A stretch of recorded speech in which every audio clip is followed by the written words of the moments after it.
It's fantastic, first and foremost, to have so many diverse, enthusiastic, and experienced people in the room, both in person, but also online. I know many are tuning in online as well, so very thankful for that. For you that are in the room today, I'd like to welcome you all to beautiful Buncrana. And I'm a little bit biased in saying that as I'm from the area, but even on a February morning, which is quite cold, I think you can all agree it's quite a nice place, and we have a stunning view behind us, which you may be able to see online as well. So particularly thank you to all of you who've travelled from abroad. I know it's not the easiest of places to get to, so I'm very, very much appreciative of that. But also to you who are local or based within Donegal, thank you very much as well for travelling today. Hopefully over the next day or two, you can see that it's not only fantastic scenery, but nice traditions. We'll see a little bit of Irish dancing later. And also that you can see that some of hopefully the most friendliest people in the world. We've been told to be very friendly people. So as I said, today I'm kicking off the ENTRUST Final Conference alongside of working for Westpic. We are also the project lead partner, and I am the ENTRUST project coordinator.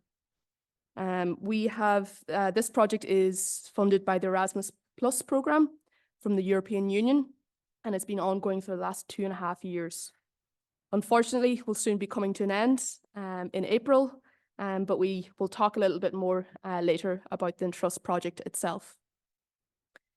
In brief, I will outline that it is a project that deals with the training and development, the development program that will help senior entrepreneurs to take a sustainable tourism business idea from idea to commercialization.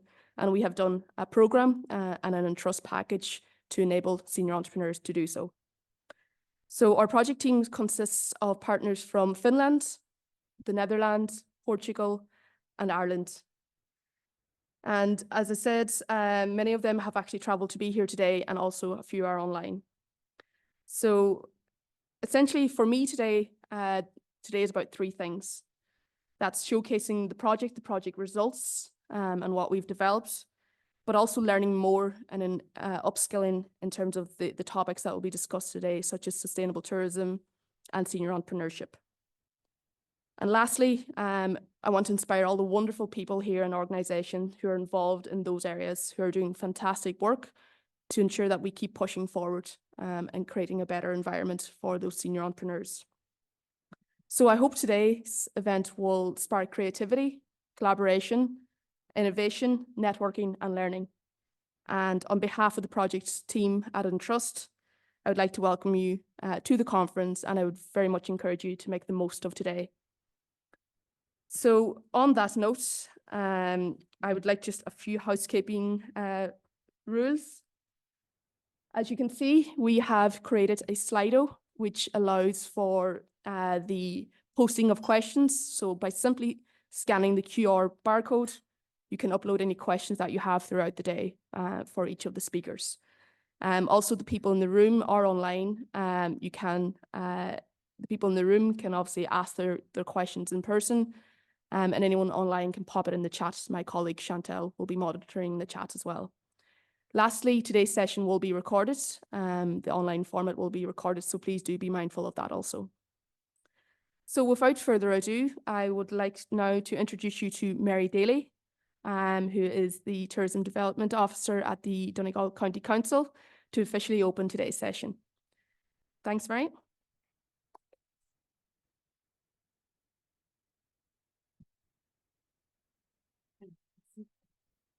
I'm delighted that the steps behind this, because I thought I wouldn't be seen behind this podium. So good morning, everyone, and a very warm welcome to the Inishowen Gateway Hotel here in Buncrana in County Donegal. My name, as Alison said, is Mary Daly, and I'm the Tourism Development Officer for Donegal Tourism Section of Donegal County Council, which of course is the local authority here in Donegal.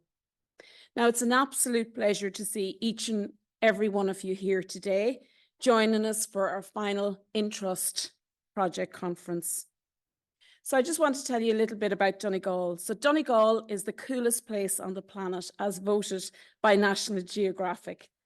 And it's the top region in the world to visit in 2024, chosen by Lonely Planet. So it's not a bad place to be on a Wednesday morning in February. And for those of you joining online, we hope to share a flavour of our wonderful county with you throughout the day, and hope that you'll be able to visit us maybe at some time in the future. Donegal's wild and unspoiled beauty will literally take your breath away. We have awe-inspiring ocean and mountain vistas, Europe's highest accessible sea cliffs at Slieve League, wild moorland, charming villages, and adventure on land and on sea. We have a rich culture and traditions which embrace the Irish language, music, and art.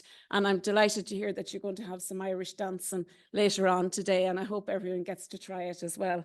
Your Hainbo threes, or 1, 2, 3s, as we all learned when we were younger.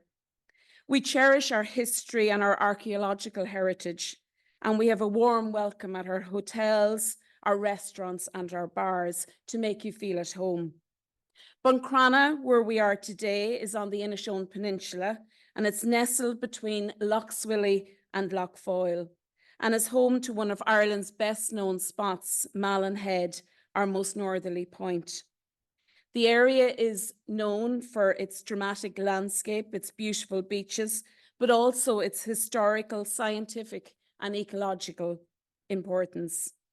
You can see some of the largest sand dunes in Europe when you approach Malin Head from the coastal road, shimmering waters and unique rock formations. Now today, as Alison said, marks the closing of an exciting journey, a journey of exploration, learning, and connection. Over the last 2 years, the ENTRUST project team from Ireland, Finland, Portugal, and the Netherlands have created a platform which includes the ENTRUST course, best practice videos, and I was delighted to learn that we have 2 of which are from Donegal tourism businesses, a creative lab, and a forum. So today's conference promises to be a melting pot of shared learning, innovation, and inspiration, bringing together minds from diverse backgrounds and disciplines to engage in meaningful dialogue and collaboration in relation to future sustainable tourism. Later this afternoon, I'll give you more information on Donegal and speak to you about tourism marketing in practice, and of course Donegal Tourism's latest campaign, which is authentic and adventurous. It showcases our many hidden gems. It's welcoming. It leverages on the wit, warmth, and character of Donegal people, where you are invited not just to be a spectator, but to try things out for yourself, to enjoy a Donegal that's yours, his, hers, and theirs. So finally, I just want to say a big thank you to Alison and all involved in the ENTRUST conference, all the project partners. I wish you a very successful final event. To all the visitors who are attending today, enjoy your time here in Donegal. I look forward to hearing all about the work that is carried out on the project over the last 2 years over the course of the day. So Garamila Mahagat Agus, enjoy your day.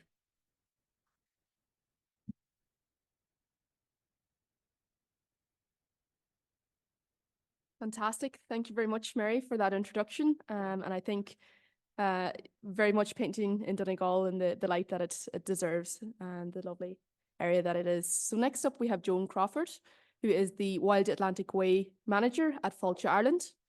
Joan?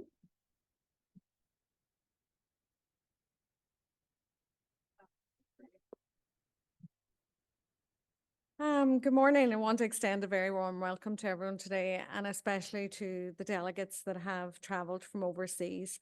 I suppose every day is a learning day, and I think this one especially is going to be a highlight for me in terms of getting that information about international best practice from overseas. Like, we look at the tourism and hospitality sector, and it's a dynamic environment, and it has the opportunity to open doors to diverse career paths. And I'm probably one of those people that have taken a really round the world view in terms of my career in tourism. I'm going to talk to you. Mary's really set the scene about Donegal and all that we have to offer. I'm going to set the scene for what we do in terms of Fáilte Ireland and the National Tourism Development Authority and what we're doing in tourism and that sustainability piece along the whole west coast of Ireland. So if we look at Fáilte Ireland, what is our role? We're the National Tourism Development Authority. We support the tourism industry to work and sustain Ireland as a high quality and competitive tourism destination. And we provide a range of practical supports. So, you know, all of those supports, even the supports that was available to the industry from ENTRUST, are so important for them SMEs going forward. And we help tourism businesses better manage their actual business and market their products overseas. So if you were to sum it up, our role really is investment in tourism infrastructure, supporting the tourism industry, and we promote the island of Ireland as a holiday destination. So what we want to do is get people to stay in Ireland for their holidays. The Wild Atlantic Way, well, the Wild Atlantic Way is 10 years old this year. 10 years ago in Ireland, we were looking at a season that was really short on the west coast of Ireland. We'd many businesses that were only open 8 weeks. We'd high unemployment levels, generations moving out of towns and villages, and the Wild Atlantic Way concept was born. It's the longest defined coastal touring route in the world. It's stretching 2,500 kilometres all along the west coast of Ireland, taking in 9 counties. We're 10 years on. Has it been a success?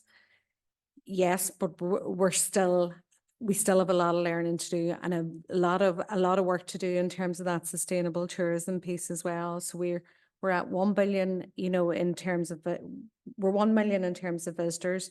There's 80,000 jobs secured along the west coast, and there's 3 billion in revenue generated for the Wild Atlantic Way. So when we're looking forward now in terms of the priorities for us for Wild Atlantic Way and working with small, medium enterprises and people that are looking at new development ideas for the west coast, we need to grow that year-round appeal of the Wild Atlantic Way. So we need to make it sustainable for anyone that has an entrepreneurial idea out there in tourism to think, well, I'm going to get business 12 months of the year. The Wild Atlantic Way probably is a tale of two halves in terms of, you know, when we started at Wild Atlantic Way, 70% of the business was coming into Dublin, travelling over to Galway and heading south. We didn't have those international visitors travelling north. So we have a job of work in terms of raising that profile. And you'd say, well, like, how are we going to do that? It's all about developing those iconic attractions to drive those international visitors north of Galway, and that they'll come for longer stays and additional revenues. And it's not really, you know, we normally would have been chasing numbers in terms of driving visitor numbers. Now it's all about getting people to stay longer and spend more. In terms of the southern half of the Wild Atlantic Way, they have different challenges. It's about visitor dispersion. We need stronger visitor management plans that are looking at that sustainable tourism management for towns and villages that are overheating in the summer months. Like, for instance, we looked at the Cliffs of Moher. The Cliffs of Moher get over on a region of about 1 million visitors, but the burn up the road was only getting a very small percentage of those visitors. So one of our focuses now is to look at how we can get visitors to stay in areas longer. The whole ethos of the Wild Atlantic Way is not getting people to come and race up and down it doing the 2,500 kilometres. We want them to come, do it in stages, stay in areas, stay longer and spend more. We do a lot of work with an enabling and insist industry growth. So a lot of work done with SMEs. And at the moment we're doing a Digital That Delivers project, and that focus is really around working with small businesses in terms of attractions and activities. So what we would have found is the guy that had the surfboard was out on the water 60% of the day. There was no one answering the phone, not able to make bookings online. So we're working with small, medium enterprises now so that they have bookability on their websites, but also that they're working with online tour operators. But it also helps them to grow their business in terms of they can foresee what business they have in the books, have they the ability to take on additional staff, etc. And probably to protect the authenticity and wildness of the Wild Atlantic Way. When we come up with Wild Atlantic Way as a brand concept, what we were selling was that authenticity and the wildness. It is so important to us going forward for the next 10 years that we protect that. So in terms of how we do that, we do an environmental assessment of every one of our plans is put through environmental assessment. We also do environmental monitoring at key sites along the route. And we will continue to do that. And that allows us to see problems at sensitive areas before, they arise, and also, to help us to mitigate against them. Like, for instance, some of our, throughout COVID, we would have seen areas where the Wild Atlantic Way was causing traffic congestions for small local communities. That was something we had to work with local communities on. And then creating the nourishing destinations and thriving communities. The Wild Atlantic Way would not be the success it was today if we hadn't worked with communities from the ground up in terms of developing that product. So it's all about, for us, it's continuing to build those strong networks and listen to communities on the ground in terms of what they want to see for tourism development in their area. So that's our priorities now for the next 4 years in terms of the long-term outlook for Wild Atlantic Way. In terms of us creating flourishing destinations, our key focus is on destination experience development plans. So you're in the Inishowen Peninsula today. We have developed a destination experience development plan for Inishowen. And what those plans look at, they're a 3 to 5 year plan that focus on geographical area. So the main aim of them is to motivate visitors to stay longer and spend more. We want to extend that length of season. So we've seen growth in the season. We're getting a really good season now from March right through to the end of October. We just need to get that season stretched out now all year round. We want to promote that concept of really slow travel. We want to slow the visitors down along the route. We want to sustain and increase job creation in the local area. We started to see life coming into small towns and villages along the Wild Atlantic Way. We've started to see next generation seeing it viable to stay in their local area. And if we can continue to do that, we'll have succeeded in terms of the delivery. But it's really important for us that we protect the special environmental, cultural and logistic character of the region. That environment is so important. If you look at everything that we push out in terms of Wild Atlantic Way advertising, it's all about our wildness, it's all about our landscape, it's all about our people and our communities. And so we will want to align the Wild Atlantic Way brand and target markets. So if I was to give you a wee bit more detail about, what we do within that DEDP. So for instance, Fort Dunree, it's a project just about 5 kilometres up the road from Buncrana. We're investing 12 million euro in developing that as a tourist attraction along with Donegal County Council. In terms of success for projects for us, in terms of the destination experience development plans, the reason these plans are working around the country is that we have all the strategic partners that we need to make the actions within the plan happen. So our local authority here at Mary works very closely with us in terms of any of the tourism projects for development, because what we have to remember is Falch Ireland doesn't own anything. We are totally reliant on our local authorities and our private sector to develop tourism in a sustainable way. There's 16 plans currently underway within the country. And those plans, like what we want to do when Inishowen, when Fort Dunree comes on stream, we want to ensure we've enough small supporting experiences around that iconic attraction so that when people look at that area, they see that there's enough to do for 3 to 5 days and that we're slowing those visitors down along the route. So we've 16 plans are underway. We've 300 industry partners and we've 600 industry working with us in terms of the development of those plans. I have a small promotional video I'm going to show you in terms of Inishowen, and you'll see a lot of small businesses that were entrepreneurial that came to us with a business idea. We worked with them in terms of developing the customer experience for their offering, the marketing of that product, and any revenue experience that they wanted as well. But we also worked with them in terms of how they're able to pitch their business to overseas operators, how they show up in terms of their visibility online, and working with them in terms of that bookable experience. So I'll just show you the small video for if it plays. Technology is great when it works. Yeah.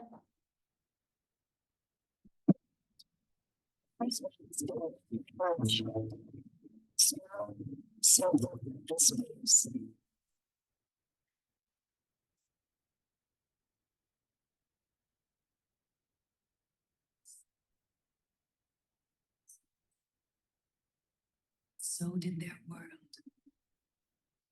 wandering strange new lands, climbing the highest peaks, crossing the seven seas, grappling monsters of the deep. Yes, there was danger to be faced, but oh, what adventure, what joy, new discoveries to herald, and even when they thought that was finished.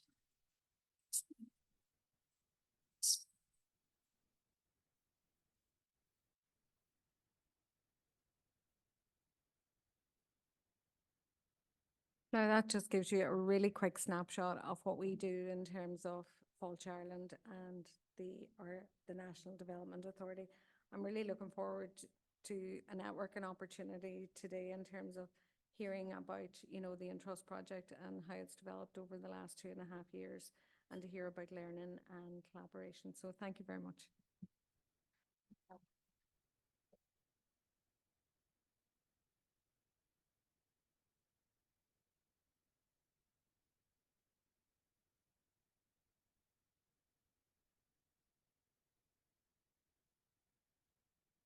So thank you very much, Joan. I think I can say, as being a person from the area, the effect that the Wild Atlantic Way as a promotional campaign has been significant, and I think anybody from the area would agree with that. Not that you've undersold it, Joan, but it's probably been the most crucial thing that has came in terms of tourism in the last number of years. So it's been fantastic. Next up, our speaker is Patricio. Yeah, I'll just see if the slides are working. Perfect. Yeah, Patricio Azcarate Diaz de Lusada, and apologies if I have butchered that name. But, but Patricio, you're very, very welcome, and you're joining us online, and we're delighted to have you here today. Patricio has a wealth of experience in the area, and he's currently the General Secretary of the Responsible Tourism Institute. He has over more than 15 years of professional experience in the field of scientific research and the tourism sector, has been responsible for the management of Responsible Tourism Institute for the last 5 years, coordinating the strategy of the biosphere projects at an international level. Among other activities, he has been responsible for the strategic tourism plan in cities in Spain and Colombia, as well as coordinating the certification of all the biosphere hotels and the hotel chains in Mexico, which is made up of 100 hotels. He is also a member of the GSTC, which we'll hear a little bit more about later.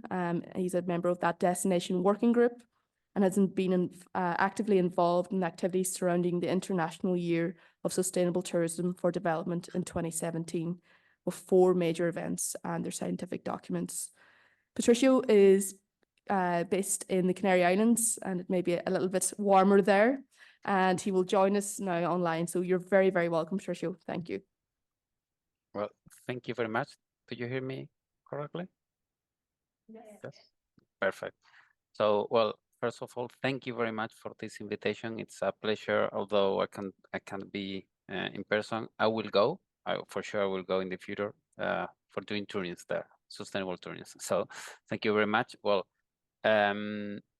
I will start with the topic of this conversation is what is sustainable tourism, and this is a tricky one because everyone has been talking about sustainable tourism since many years, and now this after pandemic maybe it's being more in the agenda of all the governments, companies, and there is a lot of confusion worldwide about what sustainable tourism is, what are the methodology that should be approached to achieve the objectives. And I will start with a sentence, then you will understand that sustainable tourism doesn't exist. That's it. What exists is sustainability, and sustainability is it's a situation that you are not or you aren't. It's a journey. It's a continuous improvement of with an objective. So getting in deeply, it's as you know, the United Nations has developed the Agenda 2030 with the 17 goals, the 169 targets, and the 232 indicators, and those are objectives with the specific targets and way to measure. So it's what do we want to achieve, how, and how can we measure.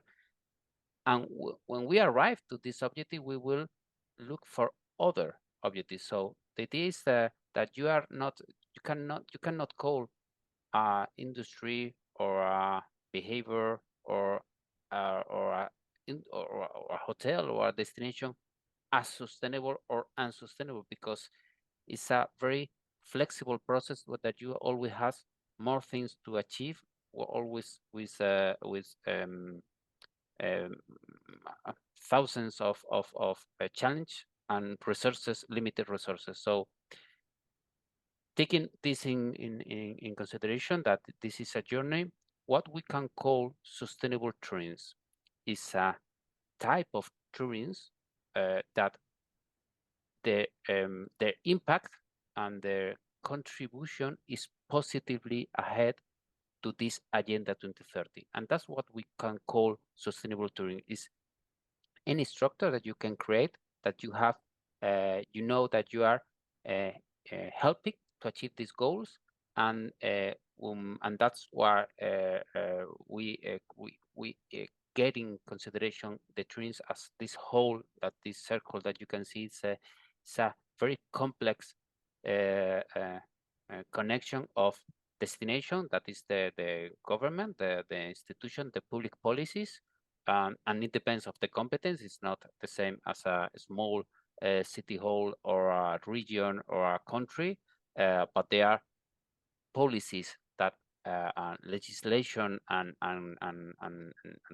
help of money, of structure, of commercial, that needs to help to achieve or to contribute from the tourism industry to this objective. But the tourism is a connection of a lot of different companies, a lot of service companies, accommodation, commerce, transport, restaurants.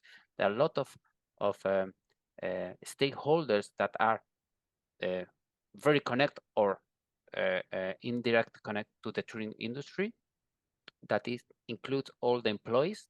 Those are people that are the people that are structuring those companies, and of course the travelers and the citizens. And it's because both are not just people that came from abroad, but also the own citizens that are in the territory, that are sometimes like a tourist in their own destination, or are kind of tourists in a destination that very approach, or that are companies that, for example, restaurant that can give service to tourists, but also to the locals.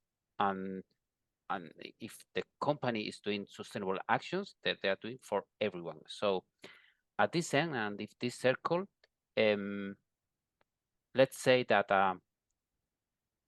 a tourist that can buy sustainable experiences, getting by sustainable companies with the involvement of the employees that are in that destination with sustainable policies, all together is how we can analyze what is the contribution to the to those objectives, and that's what we can call sustainable industry destination employees or travelers. And that is it's not a situation that you wasn't yesterday and now you are certified, so you are now sustainable, you wasn't before. That is a recognition of this involvement of this continuous process. So please, the next one. Okay, so now I will explain a little bit our history, because it's very connected to what the creation of the idea of sustainable tourism, because it all started, well, you know, in the Stockholm in 1972, the first summit that was in Rio de Janeiro in 1992, where the idea of sustainable development was like not created, but deeply studied. And in that moment, tourism wasn't in the agenda. It wasn't even mentioned what is the relation of tourism and sustainable development. That's why UNESCO held the first Charter of Sustainable Tourism in Lanzarote, in the World Charter for Sustainable Tourism in 1995. And that's why, because with the idea of develop this charter, these objectives to the market, that was created the Responsible Tourism Institute in 1997. That's when the institution was created, and started with the first process of creating a methodology that can recognize the achievement of the things that companies are doing, starting with hotels. And that's why we create the Biosphere certification standard in the system of certification and recognition of the things that our hotels are doing. And we create the first standard that wasn't not just getting into consideration environmental aspect, but also cultural. Was the first certification standard. We created the cultural, and then we wanted to work with many entities worldwide and help it to create and was a very proud member of the creation of the GTC in around 2010, and then the different events of conference, of studies. And then in 2015, as you know, there was a very key moment in the world where United Nations develop the Agenda 2030, and that's where we studied deeply this agenda with these objectives, and with the help of the SDSN, the Sustainable Development Network, through the Spanish antenna, we move, or we change or standard or criteria to really see what are the objectives that the agenda has, and how the tourists can contribute and analyze this help to this every of the different targets of the 169 targets, and what are those indicators that can be taken in consideration with that. And that's the Biosphere methodology that was as a result of the Biosphere and Agenda 2030 in 2017. So first, next one, please. So as I say, what finally or structure or methodology or objectives is the responsible tourism is through the Biosphere methodology. Be the facilitator to close connection or relation of agency with United Nations official organisms through the integration of brand and system of this continuous improvement, because this is very important. This is not that I cannot say, and I don't like to say, this company, this is Biosphere certified or whatever other standard certificate, now it's sustainable and before it wasn't. No, it's a recognition of that you achieve this criteria, and you have helping as much as you can in this, and you can be better always, and you can improve, and you can work better. But the idea is that you have objectives and you can get the resources to this continuous improvement. So to work with this contribution to the United Nations goals and integrate all the criteria, because they are massive, and then Luigi will for sure explain better than me than this massive criteria, programs, standards, and labels worldwide, and each one, if helps to be more sustainable, it's okay. The idea is how to manage to help them to connect to the objective that United Nations has, because it's the or the humanity that has created of this objective. So, and finally, in the process is to through a process of certification with the impartiality, independence, and not conflicts of interest through the ISO 17065, if validate this contribution, so the consumer can, I can give them, we can give them the guarantee that these objectives are achieved, not just because the consumer can see, but also because inside there are the process needed to achieve this goal. So next one, please. And this is a small video, I think. Yeah, I will now.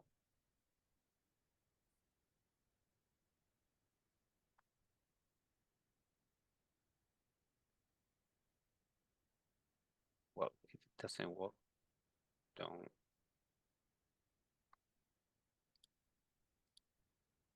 Maybe we'll continue if it doesn't work, no problem. Yeah, okay. So as I told you, and this is a lot of text, so I will go faster. We've got indicators, and indicators are how we measure if we are improving, and can help us to analyze if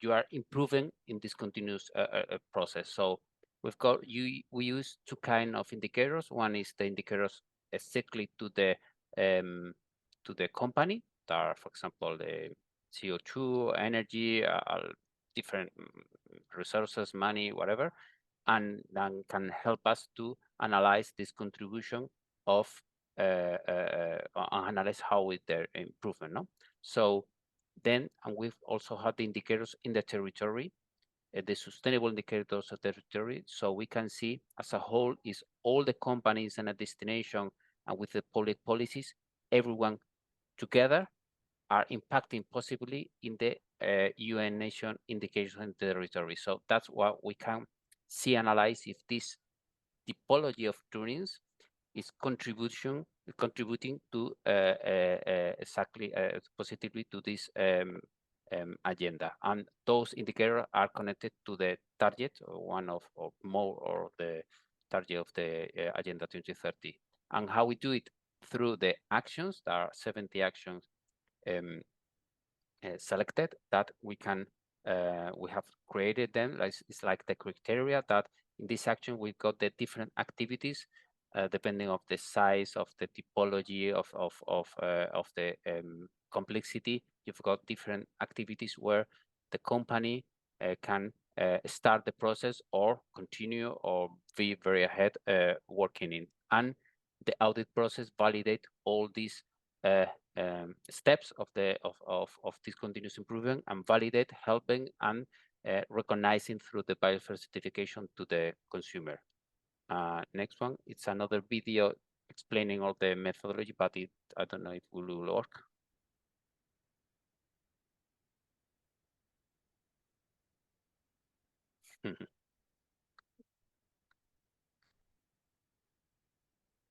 It doesn't, I don't know.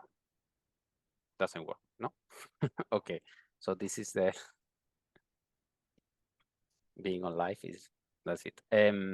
Well, now what is the or situation now is we are operating more the 77 country with 4,400 members, and we can this well, the international warranty of, for example, different studies like the University of Sherbrooke in Canada that has analyzed different labels, and Biosphere is the one that give them most trust of the process and criteria and validation, and the Guide of Sustainable Training. So next one, please.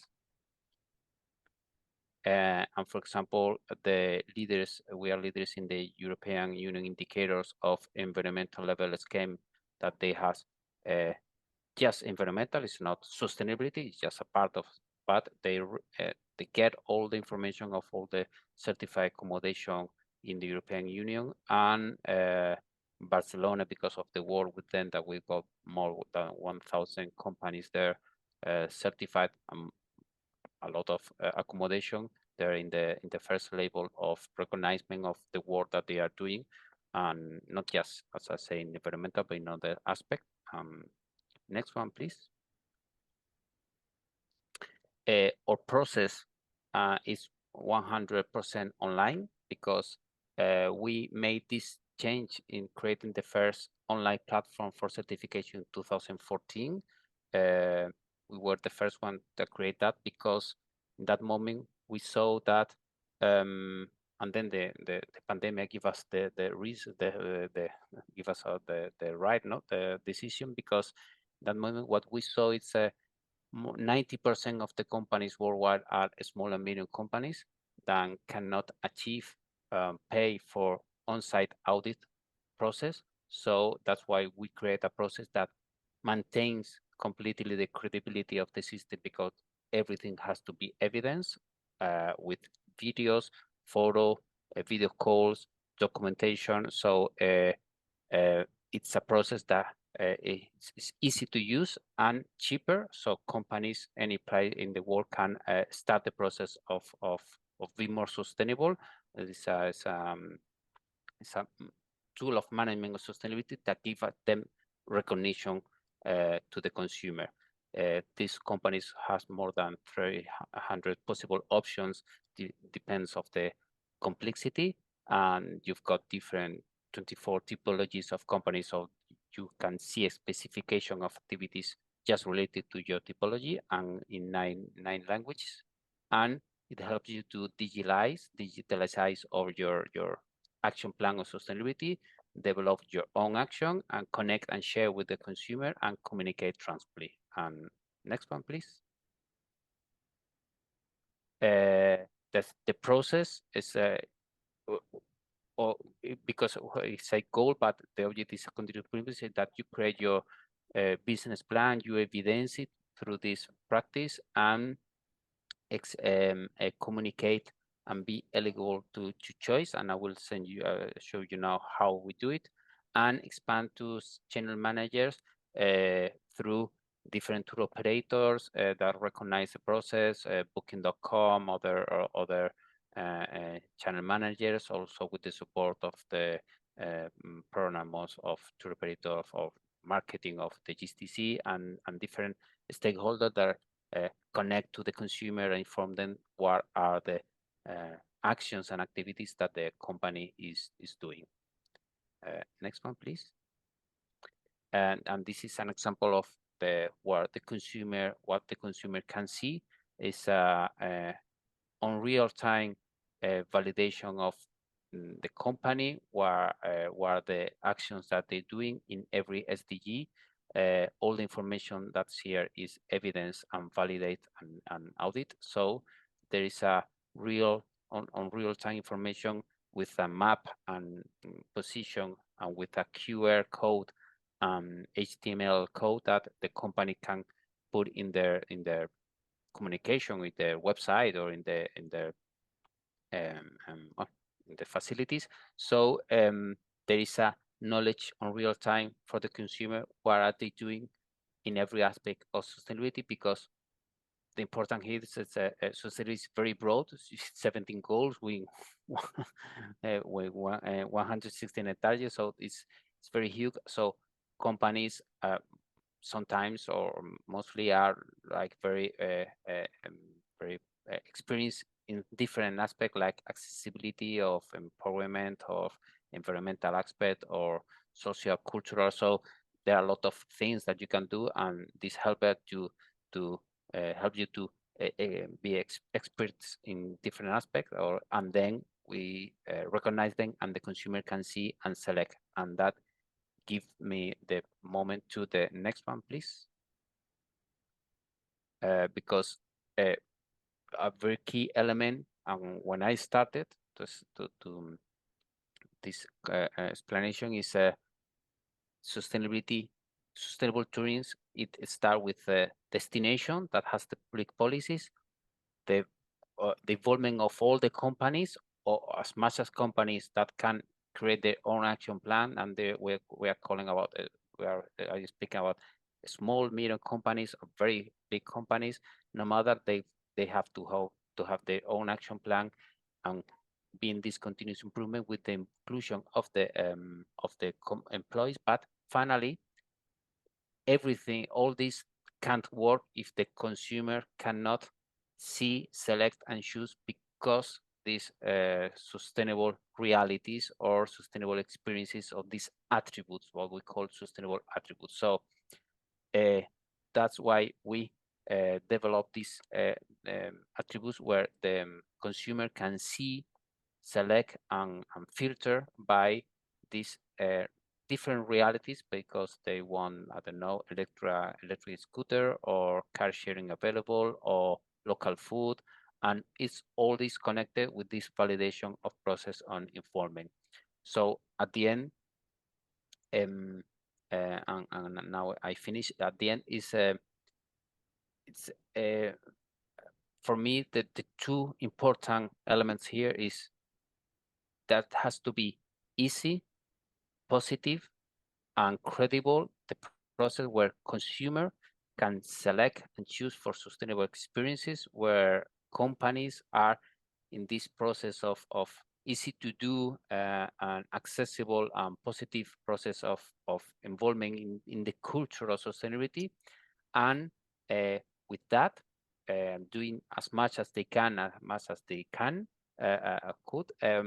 Finally, we can analyze if this process of continuous improvement in sustainability, in tourism sustainability, or in tourism is contributing to the sustainable territory indicators of the Agenda 2030, and that we can say as a general, in local or in general, that really tourism is helping to achieve these goals now to 2030, and then we'll see the next goal. So I finish. I leave some time for questions if it's needed, or because we are maybe on retard. So thank you very much.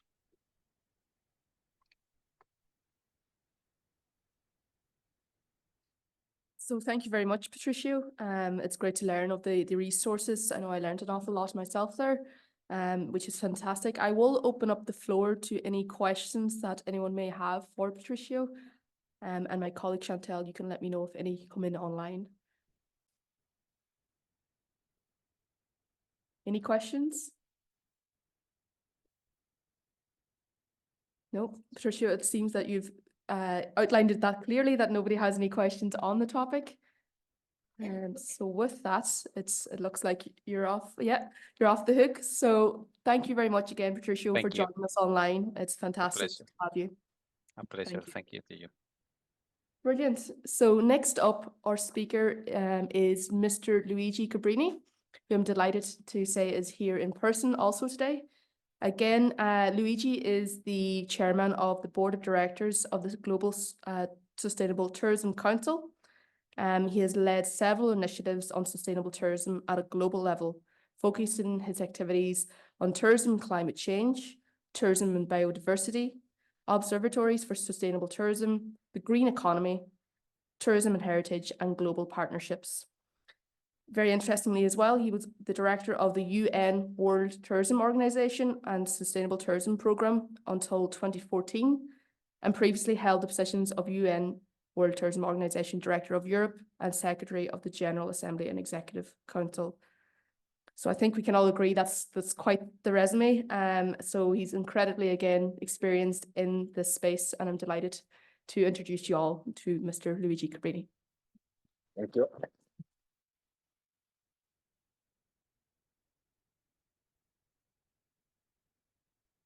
Well, good morning, everybody. First of all, thank you, Alison. Thank you, Niam, for inviting me. I think this is a great place. I think I probably wouldn't have had the opportunity to be here unless you invited me. And really, I'm happy to be here. I was thinking that this is a conference, you don't need a promotional video. You just look outside the window. Yeah, but a golf course, beautiful bay, green hill. I think this is really, and a sunny day, which I understand also is a bit rare here.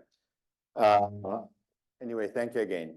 And also for giving me the opportunity to talk a bit about what we do at the GSTC. I would like to start first with just where do we stand now with the situation of tourism? You know, we're this horrible pandemic, but 4 years later, we are almost coming back to the numbers of international tourist flows as they were in 2019, where we reached the 1,500 millions of tourists. That was the highest mark, but we're now getting close, 1,300 according to UNWTO. And as you can see, first lines is Europe, no, sorry, first line is global. Second is Europe doing pretty well. Other regions are not doing that well. You see Asia, for example, because of a number of reasons, because of the anti-COVID policy, they are a bit behind. But all in all, I think the situation will probably be back to normal in next year or so. Now, what is influencing tourism decision to travel? Is a bit small, but mostly it's economic reason. It's the economic environment and the higher transport and accommodation costs. These are a bit some of the reasons that are holding a bit back on tourism. And interesting enough, the third reason, by the way, these are responses which are done by the so-called panel of experts of the UNWTO barometer. There are a few hundred people all around the world. I'm one of them, but they're scattered all over the world. And you see that a good 28% says that the extreme weather events are in fact affecting tourism. And this is for the first time where I would say climate change is an elephant in the room. It's not something we really talk very theoretically about, but is having impact on a number of reasons. And unfortunately, will continue to have impacts in the future as well. So then this question was about when are we going back to the pre-pandemic level? So about 1/3 say we already reached that. And about 2/3, they say that will be either this year 24 or in 25. So, but let's a bit of thought of what is the value of tourism. I think Patricia made some reference of the changing recognitions of tourism as a sector. Within the international community and within the United Nations. There was, I think, an increased recognition of the value of tourism as a sector for development, not only a leisure activity. The fact that, for example, UNWTO was transformed into a UN agency in 2004. The fact of the declaration of the International Year of Sustainable Tourism, et cetera, I think is a clear signal of the understanding recognitions of this important role of tourism, especially because in certain areas it's probably the only source of work for certain destinations like small island development states or remote regions. It's probably the only sector that can generate work, and especially for vulnerable sector of the population. So I think this is the real value of tourism we have to look at. And I would say also when we look at the negative impact, and this is, we are all in this room, we try to work to reduce the negative impact, but we have always to compare with other economic activity and see, making a balance of what is the sector that in a certain situation will be the best, the less negatively impact socially and economically. So GSTC, the Global Sustainable Tourist Council, we slowly became a reference for managing standards for sustainable tourism. We are an NGO. We were founded in 2007, basically with the funding of the UNF. The United Nations Foundation was an organization funded by Ted Turner, the boss, the creator of the CNN International. And he put a check of $1,000 million for activities that did not fit into the objective of the UN, but they were complementing what the UN were doing. So they funded several organizations, and one were ours. Whereas our main partners, the World Tourism Organization, the Environment Program, Rainforest Alliance. But just to give you a snapshot of what our membership today, you see quite diverse. We have, on the one hand, an increasing number of governments, over 35 now. TGA is Turkey, we have Botswana, Turismo de Portugal, Visit Sweden, Taiwan, etc. We have giants in tourism, Booking.com, Hilton, Intercontinental, TUI, and we have big NGOs working in environmental issues like WWF, Rainforest Alliance, I mentioned before. So I think this is a combination, I would say, of all the main stakeholders in tourism, and I think this is a strength for our organization because all the different points of view are taken into account. And if you look at the sustainable tourism definition of UNWTO, it says that tourism must be sustainable for all its partners, not only for environment, which is important, but also for the actors, for the tourism actors, for the destinations, and for the countries. And I think it's this equilibrium that we have to reach, which makes sometimes more difficult in tourism than in other sectors. So the base of our work is what we call the global sustainable criteria, or we could tell them standards. We started in '88 with criteria for hotels and tour operators. Then we moved to destination in 2013. And then in 2017, we created an umbrella group of standards for all the segments of the tourist sector. And then now we're working specifically on indicators for attraction and MICE to make it more specific for, let's say, those kind of business segments. And as you can see, it's based on the traditional 4 pillars of sustainability, management, socioeconomic, cultural, and environmental. So what we try to do, the work we do, I myself, I'm part of GSTC from the beginning. At that time, I was, as Alison mentioned, I was Director of Sustainability in WTO. UNWTO was one of the main partners. So I'm involved since the beginning, 2007. So first, we look at all the literature existing on indicators. There was quite a lot. We looked at certification programs. We had a group of experts, a lot of online consultations. And what we try to do is to extract, I would say, the essence of what destinations a company has to do to become more sustainable. So at the same time, comprehensive but simple language, easy to understand, and easy to use. So we try to have standards that are applicable worldwide for developing destinations, for urban and natural areas, and with focus, very important for us, was on the traditional communities. Just to give an example, this is how one of the standards look like. This is A1 for destination, which basically say that you need to have an organization that manages a sustainable tourist program, otherwise it will not work. And that can have different shape or different names, but you need to have a center, an organization, a DMO that has the funds and has the people to run the strategy. Then you have a number of indicators to see whether that criterion has been met. And finally, on the right side, you have a link to one or more of the SDGs, Sustainable Tourist Development Goal. Each one of the criterion has a link to one or more of them. And the criteria are now translated in over 30 languages. They are downloadable for free unless there is a commercial use of them. And how do we use them? I would say the innovative, things about GSTC is the creation of an accreditation program in the tourist sector that didn't exist before. And I will talk about this in a minute. But then for us, it's also important to increase the market accessibility. Those companies, those destinations that manage to reach a good level of sustainability needs to be portrayed, and the public needs to know that they are sustainable and therefore, let's say, have a market value.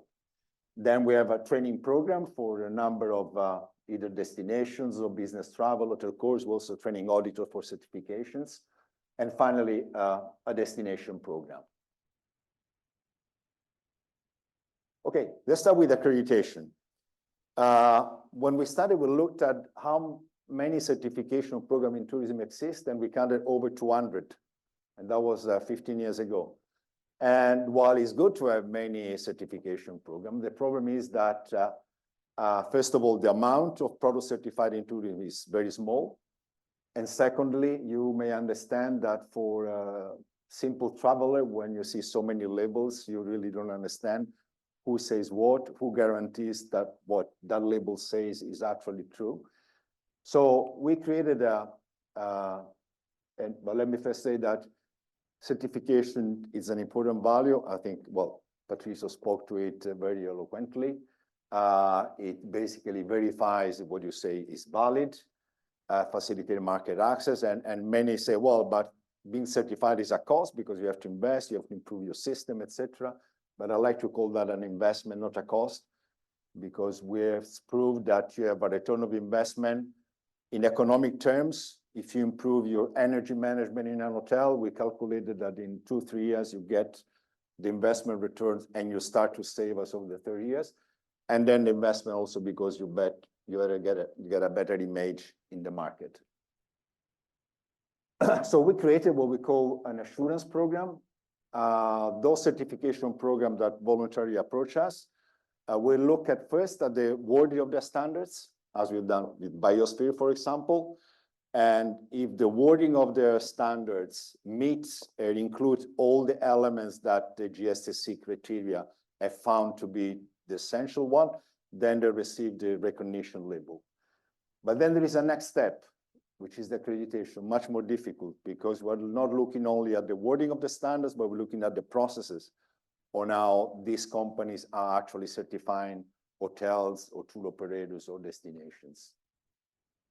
And I'd like to show this slide because one of the, I say, the risk of the threat to sustainability is the greenwashing. I'm sustainable, yes, I'm green, and then people starts to kind of lose, don't believe that anymore. So basically, there are different levels. This is why we call our program the assurance program. You start from zero verification to 1% says, well, I'm green, I'm doing good, fine. You can say that, but up to you to believe it or not. Then you have a second party verification, but the impartiality is not certain. The third party certification, which is fine, supposedly impartial, but who actually verifies that the certifying body is meeting all the criteria of impartiality, competence, transparency, etc. So this is why the accreditation is the highest level. That is, there is yet another body that verifies that that certification body meets not only the standard, the content of the standards, but also the procedures are in line with international standards. So recognized standards, we have over 60 now, 65, I think, which I think it's a good record and growing. But when we look at accredited certification bodies, there are a handful. And I think this is for two reasons. One is much more complex, is much more difficult. And secondly, I would say they're probably tourists when compared to other sectors like wood, for example, the Forest Stewardship Council analysis is a much more complex sector to assess. And therefore, it implies a bit more difficulties to get to the higher standards to receive an accreditation. So what is the value of an accreditation? That we have a system where the GSTC logo can be used by those certification programs that are accredited. Close to their logo, they can use the GSTC logo. So as soon as we'll be reaching a higher critical mass, there will be one single logo, and I think that will probably respond to one of the concerns I raised at the beginning when I showed all these labels. So you'll say, okay, GSTC, and I think people are starting more to recognize, let's say, the validity of this label. So a few examples, TUI, which is one of our members, I've been a member of the board for many, many years. They've got over 80% of their hotels which have certified by a GSTC program. We have Hilton. They have a program called Light Stay Management, which is also aligned and take the GSTC criteria as a reference. We have EasyJet Holidays. And this is a good concept. preferred contracting. If you as a big company choose your contractors only among those who are certified by a reputable body, then I think you start to select the market and you provide an incentive for those who are not certified to get into certification. Then we have this example of Royal Caribbean. As you know, cruisings are really under the focus because of sometimes their low level of sustainability. The work that we can do, we help them at least to improve their tour operations on land. So when they get to a city, they use tour operators which are certified by a GSTC program. And finally, this I would say is more of a kind of a start program of GSTC. We started working in Turkey 2 years ago, and Turkey committed to certify all of their hotel. And we're talking about over 20,000 hotels. You know, Turkey, it's a big tourist country, as you know. And they will have to go through different stages. As you can see, we have developed this label of Turkey, which is the name they're using now, Sustainable Tourism and GSTC. And what is incredible that as of, well, first let me say that the different stages includes different numbers of criteria. First level 14 criteria, then 29, and then the all 42 criteria. But if you look at the results today, as January 24, is amazing because over 14,000 hotels have already go through stage 1. Only one, I don't know why, only one at stage 2, and 834 stage 3. And there is about 1,300 over the certification progress now. So that means that 1.5 million beds have already been verified by the TGA, a network of auditors trained by GSTC, etc. So I think this area is an amazing result for us. We hope that other countries will also follow the same example because I think give a clear message. And those hotels that will not be certified by 2030, they will not say be able to cooperate with the Tourism Ministry of Tourism. So they will be, I would say, basically out of business. I understand that not all countries have this mandatory approach, but they can be used differences. But I think the concept that a country decides that all the hotels have to be sustainably certified, I think to us, this is an important message. Then finally, and I'm almost concluding, this is another work we're doing is destination assessment. Those destinations that are, say, far from being able to be certified, but wants to have an idea of where do they fit in terms of sustainability. So we have a team of experts in different regions, and we assess through meeting, putting together a group of stakeholders or destinations, their managers, etc. And then we assess them toward the destination criteria. And then we're able to tell them, and I will show an example here. This is example, it's a small island in Honduras, Roatan. So we did the first destination assessment in 2013. So the red pentagons, hexagons, I don't know. Well, the red boxes are the criteria which are not met. The yellow partially met, and the green met. So you could see it was a disaster in 2003. And I must say, I knew this island myself in the mid-'80s because I was working not far from there. And it was really a paradise, especially for divers. Then I went back in 2007. I think it was a disaster because they built, I don't know how many resorts, uncontrolled. That was really wild management. So they understood that to go back and track. And you can see in 2019, there is a dramatic change on improvement of, you see, many more greens and yellows and much less of reds.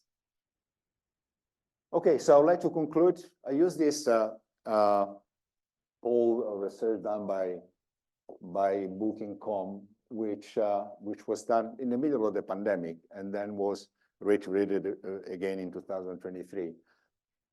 Well, 83% thinks that sustainable travel is vital. 61% is the pandemic made them to want to be more sustainable in the future. But this is a good, almost half says that there are no sustainable offer options available. And again, more than half admit that they get annoyed if they cannot really go ahead with their ethics, I would say, and sustainability. So I think the conclusion is that there is probably more demand than offer on sustainable tourism. And I think this is a clear message for all of us working on sustainability. It's not true, as people say, that sustainability is not really of concern. I think it is of concern, but needs to be well communicated, and needs to be available, needs to be reachable. And I think this is where we as USTC try to work on. And finally, this is our next global conference that will be each year. We have a different country. Before the pandemic, we were in the Azores, in Terceira Island. Yes, we had a beautiful conference there. This year in April will be in Sweden, in Stockholm. There will be different locations. So this is an opportunity to invite you all to be there. And I finish my presentation. Thank you.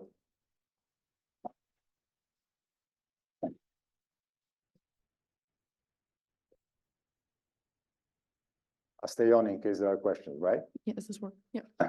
Perfect, Luigi. We actually have a question, which I'll pass over to my colleague Chantal from online. So this question came from the Slido. So what are other reasons for the statistics on international travel being 88% of pre-pandemic levels? Sorry, what is the reason why? That the international travel is at 88% of pre-pandemic levels. Well, as you know, the recovery has been very difficult, very slow. I mean, you recall that in 2020, 2021, I mean, the cities were empty, the airport was closed, the train station was shut down. So I would say that the recovery has been relatively fast. If you think about it, it's basically 2-3 years. There was, I think, a big shamble in the tourist sector. Many companies, hotels had to lay off people because there was not enough money to pay them. There was, in fact, some bottlenecks in many areas just because of the lack of people. And this is still a problem today. In Spain, for example, there's not enough staff in restaurants, etc. So I think this is basically 88% is just a result of a statistics of the data that UNWTO get from the different countries. Now, you may think it has been slow, it has been fast. In my opinion, it's a relatively good recovery. I even now to say that in some countries, it starts to be worrying again. I mean, I look at the case of Spain. Spain has recovered almost the same numbers of tourists that they were in 2019, and even an additional income. But we're going back to the same problem as before. Over tourism, crowded places, a reaction from resident populations, pressure on the beaches, etc., etc. So I remember during the pandemic, everyone said, well, no, we will start much better than before. We will not do the same mistakes. And unfortunately, the risk is there that we're going back exactly as before. So I would say it's not much the numbers in my view, but actually the way we deal with tourist flows. And hopefully I will hope that we have learned some lessons, but at the same time, sometimes I have doubts because in some places I really think going back as normal. Now was about 10 days ago was Fitur, it was, as you know, the tourist fair in Madrid. I think it's been the highest number of participants, the highest numbers of expositors ever. But I could also say that most of them are actually at least aware of the risks. I think it's not only a talk between ecologists. I mean, you saw the big companies that are working with us, and I mean, we're small organizations. They don't need to have GSTC in their visit card, that's for sure. So I think they understand that if they don't improve, I think there is a risk to their own business. And so I'm confident that you know, will be able, you know, slowly to improve. And from our perspective, we see a lot of improvement. And the fact that many governments are actually following our system, etc., I think it's rewarding. But as I say, the risks are there, and we must be careful.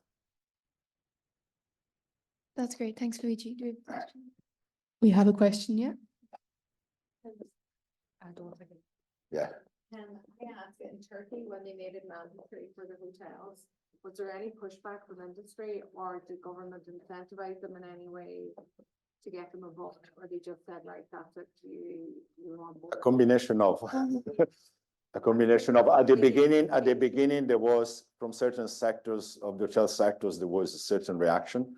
Also because it also had some cost, but the government also made some subsidies available, especially for the small hotels.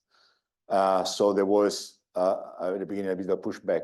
My understanding is now that I understand the value, even I would say at the global level, that mark of the only country that makes all the hotels sustainable is in itself a mark, you know.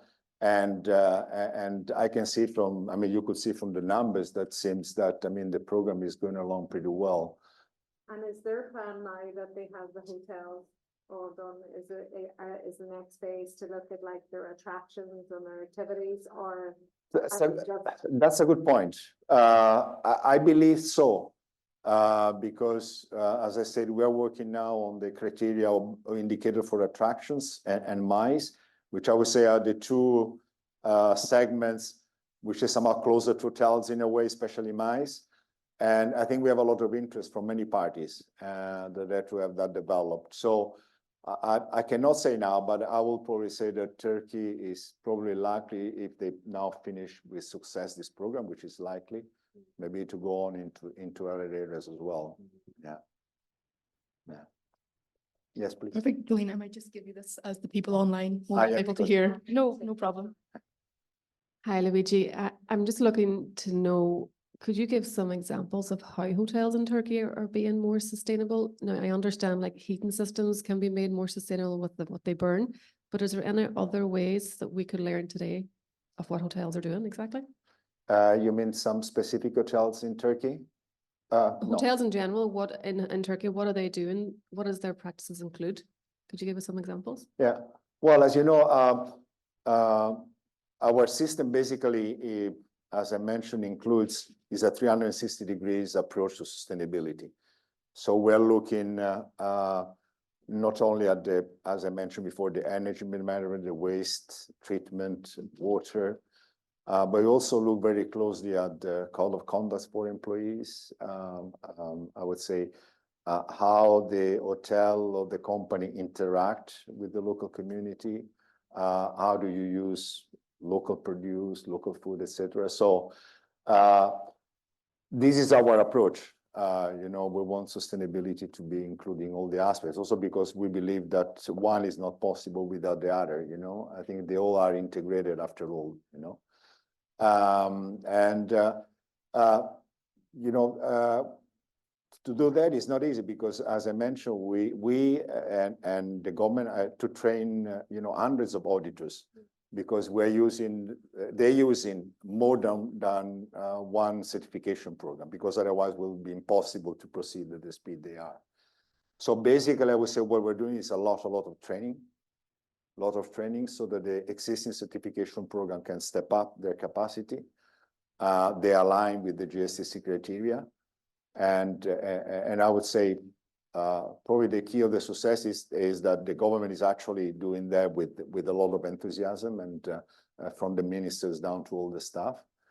So I would say, so it's really, it's a political decision that comes from the top. And that I think often makes a difference. I mean, in every country, either you have a strong political decision, but the private company can do their work. But if the political environment is not favoring it, then I think it's much more difficult. So I would say this is probably the example for Turkey. Yeah.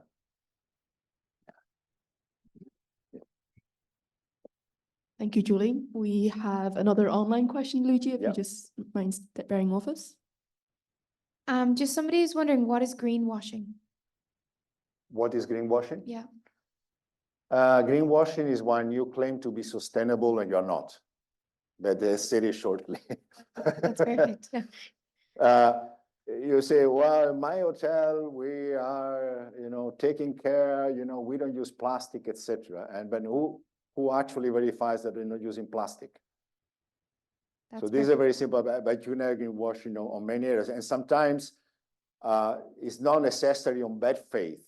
You know, maybe some people believe that they're doing well. You know, it's not necessarily that they want to lie. But they said it, and often sometimes even they use. There was a time when I think it was AMB, they were using just the survey from the customers, and based on the survey of customers, they were let's say, assessing themselves. But that again, you know, just survey from customers is a good indication, but you cannot really rely only on survey from customers to really declare and to state to the public that you are actually meeting, you know, sustainability standards. So this is basically the term of greenwashing. Yeah. That's great. Thanks, Luigi. Another question asks, what would you say is the main concern for making travel sustainable? Oof. Big question. Well, let's see. You know, there were 25 million tourists in 1950 and 1,500 million tourists in 2019. So, I mean, this is an explosion of a sector. Has a lot of reasons. The relative cost of traveling has diminished. While 50 years ago, travel on a plane would cost you half of your salary. Today, a cheap ticket is maybe 1 day of your salary. So, I mean, that really made tourism, you know, a universal thing. I would say that if I want just to simplify, maybe tourism first, I would say a risk to certain and natural resources, beaches, parks, etc. You know, this is where we can see sometimes the damaging of tourism. And secondly, and I think probably much more growing now, is the social resistance. You have many cities like Barcelona or Amsterdam or Florence, where the citizens themselves, they're supposedly getting the financial benefit from tourists. They say enough is enough, because to rent now an apartment in Barcelona or in Palma de Mallorca, you have to pay 3 times what you were paying 20 years ago. So residents have to leave. I would say these are probably today, I think, in my view, two of the major risks, and two of the big task ahead, you know, to be solved. That's great. Thanks, Luigi. Another question online from Alexandra says, what do you think about the new approach of regenerative tourism versus sustainable tourism, and how do you see the evolution of this awareness? Sorry, can you repeat again the first part? Sorry.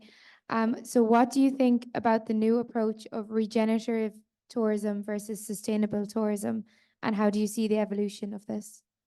Yeah, no, that's I think it's a very good concept. I would say it's even an evolution in terms of terminology of sustainability. Sustainability basically means you don't damage what you have, and regenerative says you not only don't damage, but you recover. You try to use tourists to increase or to improve your resources, etc. And yes, I think often it's maybe a bit of terminology, yes, but we certainly are in line with the concept. In fact, I will be moderating a panel in Sweden exactly on that topic. Now there is this concept of nature positive, is called, which has to do with the which basically means that you're not only preserving nature, but you're restoring nature. You're using tourism activity maybe to recover some natural areas, etc., some bird watching, etc. So, I mean, we're fully in agreement with that concept. As I said, I think is an evolution. Now, probably in certain areas, in certain regions, is it possible? In others, maybe it's too late. But definitely, we're perfectly in line with the concept, and we believe in it. That's great. And just one last comment, more so than anything, from Susanna. She said, I think it's a paradox that we are happy with the rising number of tourists while we still worry about the climate change and the loss of biodiversity. When do we as a global community wake up? Do you have any opinion on that? I don't have the answer, but I think, honestly, I think we as humans are a bit schizophrenic, because on the one hand, you know, one day we cry for climate change, and the next day we take a flight and we go. I mean, climate change is now really becoming so worrying. I mean, the symptoms are so evident everywhere. you know, that I think it is, you know, it's amazing that someone can still believe either it doesn't exist or that we don't have to take action. So, again, I think it probably has to do with human nature, but let's see. I'm positive that there is an increased sensitivity. I would say especially the younger generation. I think probably more serious about doing things better than at least our generation was doing. So I'm hopeful that at least we manage to at least to contain and to limit some of these damages. Fantastic. Thank you, Luigi. And that concludes the questions. I'm sure it's a topic that we could talk more on, but unfortunately we have to come to a close. So thank you very much, Luigi, again.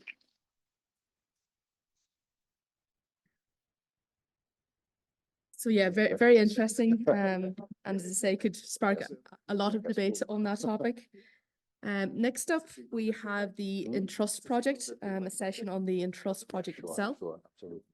And that will be presented by myself, the project coordinator, and my lovely colleagues at Haigahelia University of Applied Sciences. And that is Maya and Tarja. So just to begin, I will use the roaming microphone. Perfect.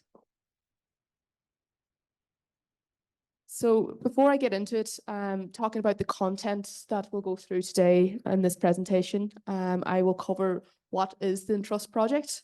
I mentioned it in brief, but I'll go further into what has been developed. I'll also talk a little to the topic of senior entrepreneurship and the impact that it has on society. We will then be taken through the research that has been undertaken, and that was headed up by Haigahelia in the initial stages of the project.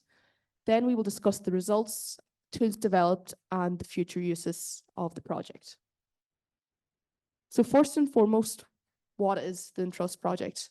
As I mentioned from the outset, it is a training and development program for seniors aged 50 plus that will help them in order to bring a sustainable tourism business from idea and concept to commercialization. So I suppose what was the aim whenever this project was set out?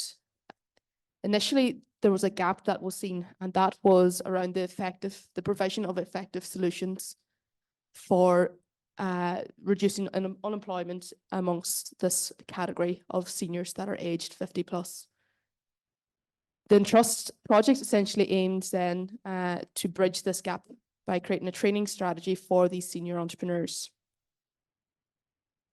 Essentially, by the end of the project and the completion of the ENTRUST package, we want to equip participants and senior entrepreneurs to invest the feasibility of their idea first and foremost.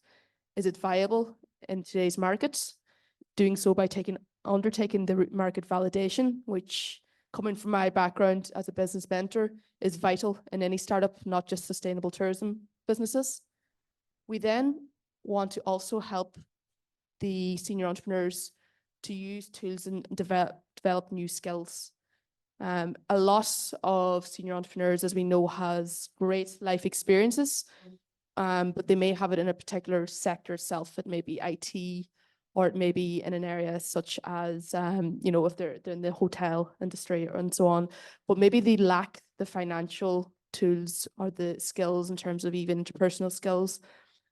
So that is what we want, a more rounded, I suppose, approach in terms of them having those skills going forward. And lastly, as I said, we want to incorporate those sustainable principles in their practices going forward. So who are the project partners? As I mentioned from the outset, we come from 4 different countries. As you can see, Westpic, the logo at the top, we are headquartered in Galway with offices based throughout the region up as far as here in Donegal. We then have our lovely partners in Portugal, which consist of both AidLearn and Biosphere.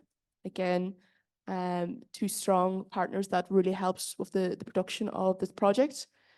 We then move on to Haigahelia, based in Helsinki in Finland. And lastly, we have BDF, which stands for Business Development Friesland in the northwest of the Netherlands. So It's great to have the logos, but these are the faces behind the partners, and albeit there's a few missing from here, but this is the great project team that we have in place to develop these tools. So I suppose before I get into it, what is the problem? Why did we come about setting out these project objectives? Well, as you can see from the charts, there's a great concern, I think, amongst all governments in particular, because it's them who's needing to invest the money. But as a global concern, the aging population that is over the years going to increase. So as you can see, in 2019, people aged 55 years plus accounted for 34% of the population, which essentially is a third. But if you see, the important parts here are the blue dots that you can see above. So in the EU 27 member states, that is going to rise from 34% to 42% by 2050. And as you can see, the breakdown of all the other countries, they obviously vary, but some of them are quite high and quite alarming. But why is this quite alarming? I suppose the slower labour force growth. And that means as well that the old age dependency ratio, as you can see here, really, I think, emphasizes why it is of concern. In 2001, there was 25.9%. So essentially what that means is that for every person aged 65 plus, essentially at retirement age, and depending on either state pensions and the likes, and obviously put more pressure on the healthcare systems, for every one person, there was 4 at working age. 2019, the study then showed that has increased, so it went to 34.1%. So again, what that means is for every one person aged 65 plus, there was under 3 people at working age. And unfortunately for us, this is viewed that in 2050, this will increase, and it's predicted to increase to 56%, which is quite an alarming rate, if I do say so myself. So again, this means for every one person aged 65 plus, there'd be less than 2 people at working age. So again, what does this mean for us? An aging population and a slower labour force growth will basically indicate that, first and foremost, it slows the GDP growth down. But again, this puts extreme pressures and strains on social security. The healthcare systems, the pension systems obviously will be affected and impacted greatly on this. So again, this leads to some massive decisions from policymakers and governments at the top, and a lot of pressure in terms of what they do going forward. So obviously there's no one-stop solution to this. It's quite a complex problem that integrates a lot of different variables coming together in terms of easing the situation going forward. But one such area is promoting the role of older people in entrepreneurship. I know myself from being in the workforce, I've seen so many incredible people. I don't even like to say seniors are 50 plus, because in my mind, seniors are a lot older than that.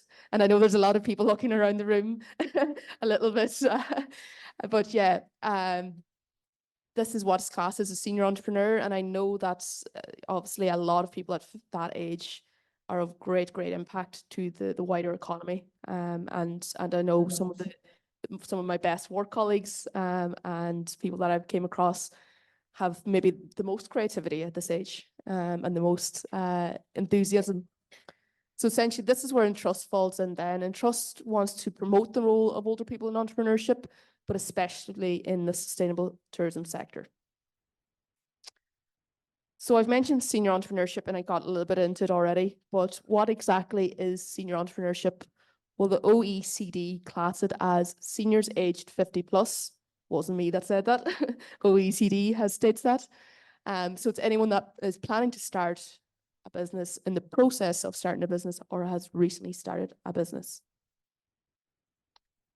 So firstly, just off the cuff, I'd like to ask you, think of a famous entrepreneur, just like that.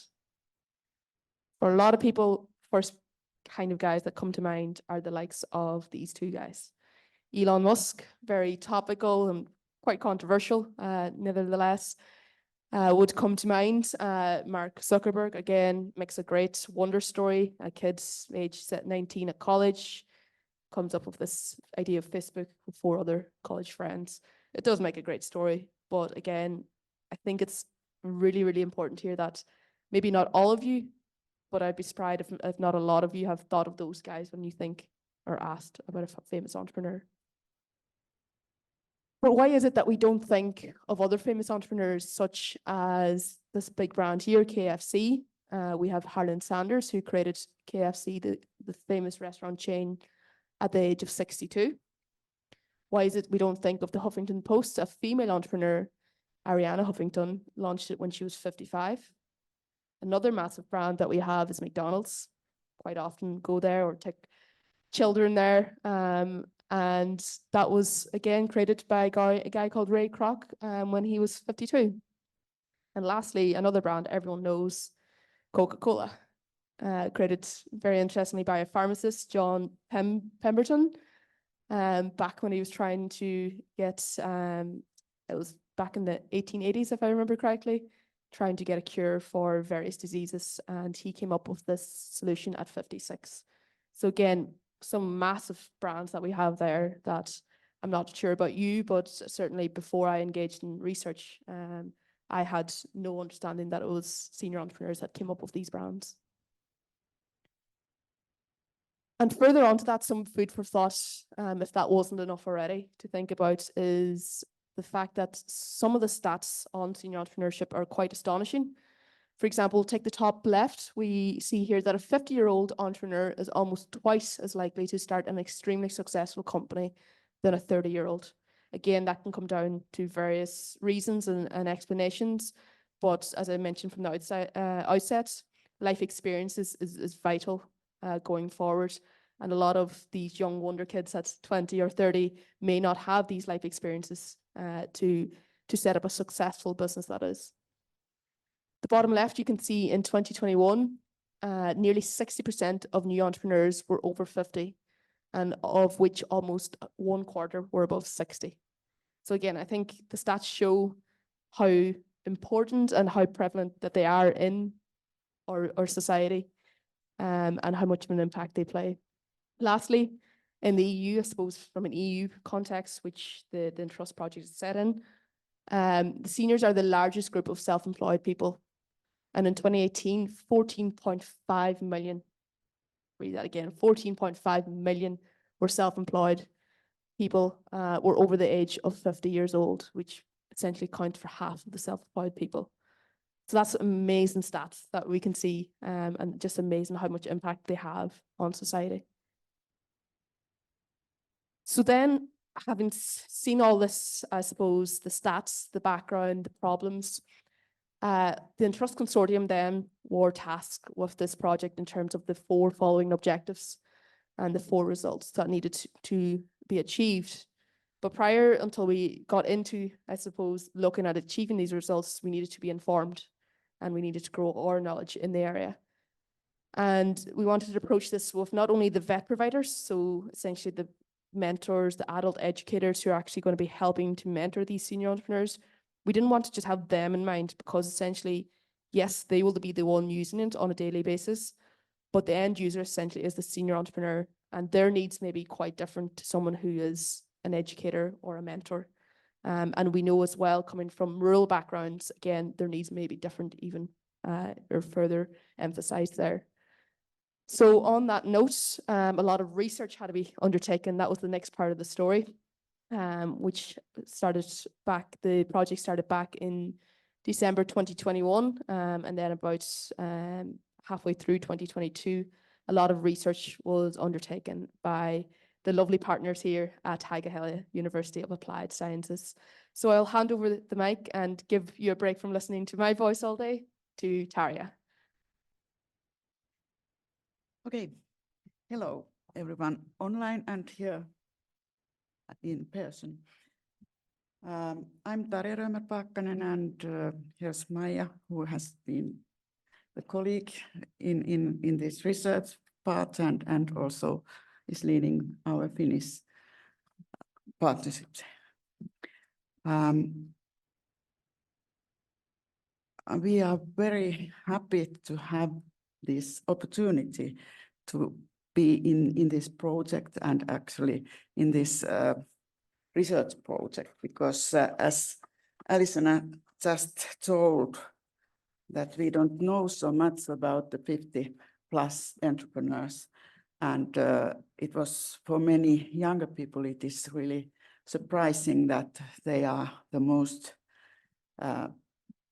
they are the people that are hiring more people than the youngsters are. And we have, for a couple of years, we have just talked about startup businesses, and they usually are the youngsters. And the most important part of the entrepreneurship is actually those that are skilled people that have experiences, and they have they can hire more people. So that's why we wanted to know who they are and what they think about entrepreneurship.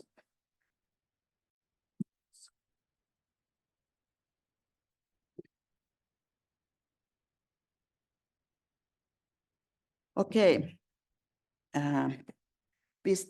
Before we started this research or this whole project, we conducted some research, and we can say that we constructed an extensive literature review, because actually we all partners made this literature review from these all phenomena that are concerned with this sustainable tourism and rural tourism and 50+ entrepreneurs. So we investigated what it means in each country, and of course also in the level of Europe and also in the level of world. And that's why we could say that it was quite an extensive literature review, that actually these literature reviews are made before starting any research project. And then they also made 2 surveys. The survey for potential 50+ entrepreneurs. There might be also some people that already were 50+ entrepreneurs because they have this experience. And survey for rural developers and tourism experts.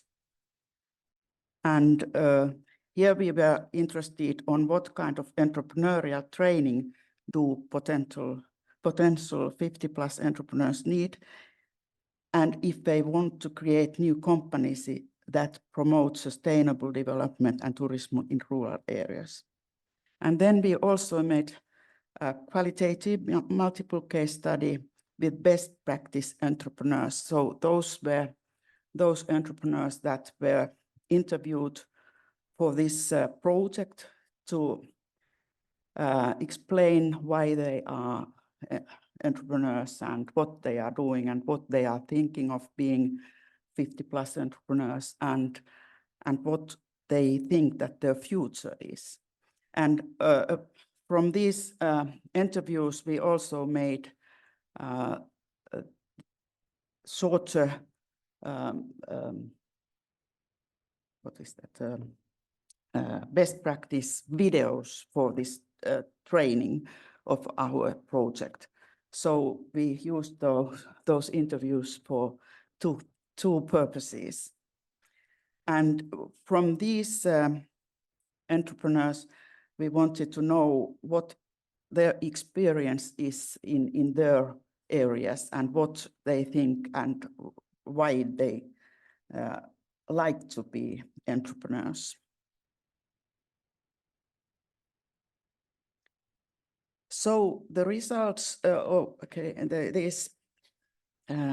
we conducted 100 expert respondents and 72 potential 50+ entrepreneurs.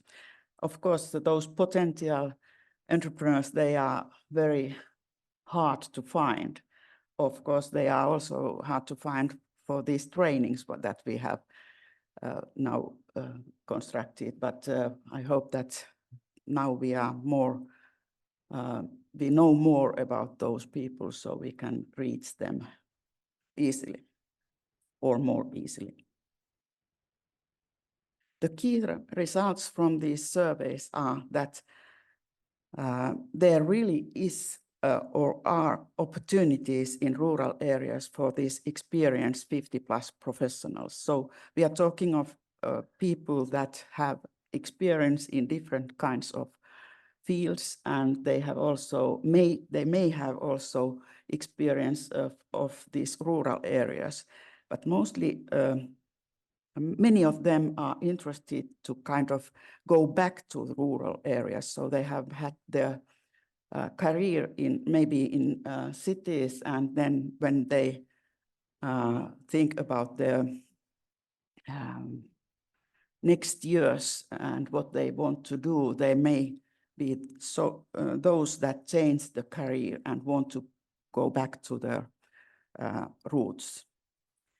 The potential entrepreneurs, 50+ entrepreneurs, have a lot of skills, but they want to network with others. They want to network with the rural area residents, and they want to network with other entrepreneurs. And that's why they think that they need this kind of training, so that they can find those networks and they can kind of learn from each other, because they are from different fields. And that's why they have the desire for multidisciplinary learning. So we are not, they don't want to have this business teaching for them. They are not so interested for the first place. They are interested on meeting people and thinking of what it is to be an entrepreneur in rural areas. And after this training that we have, after that they are interested on business planning. So mostly they want to meet people and to learn from each other. And of course, that concerns also the mentoring. So with these qualitative interviews, the research question was, what kind of experiences do now I know, use these senior entrepreneurs, but those senior entrepreneurs age 50+ in rural areas have about entrepreneurship and the possibilities of their own company for promoting economic, social, cultural, and ecological sustainability in the local communities.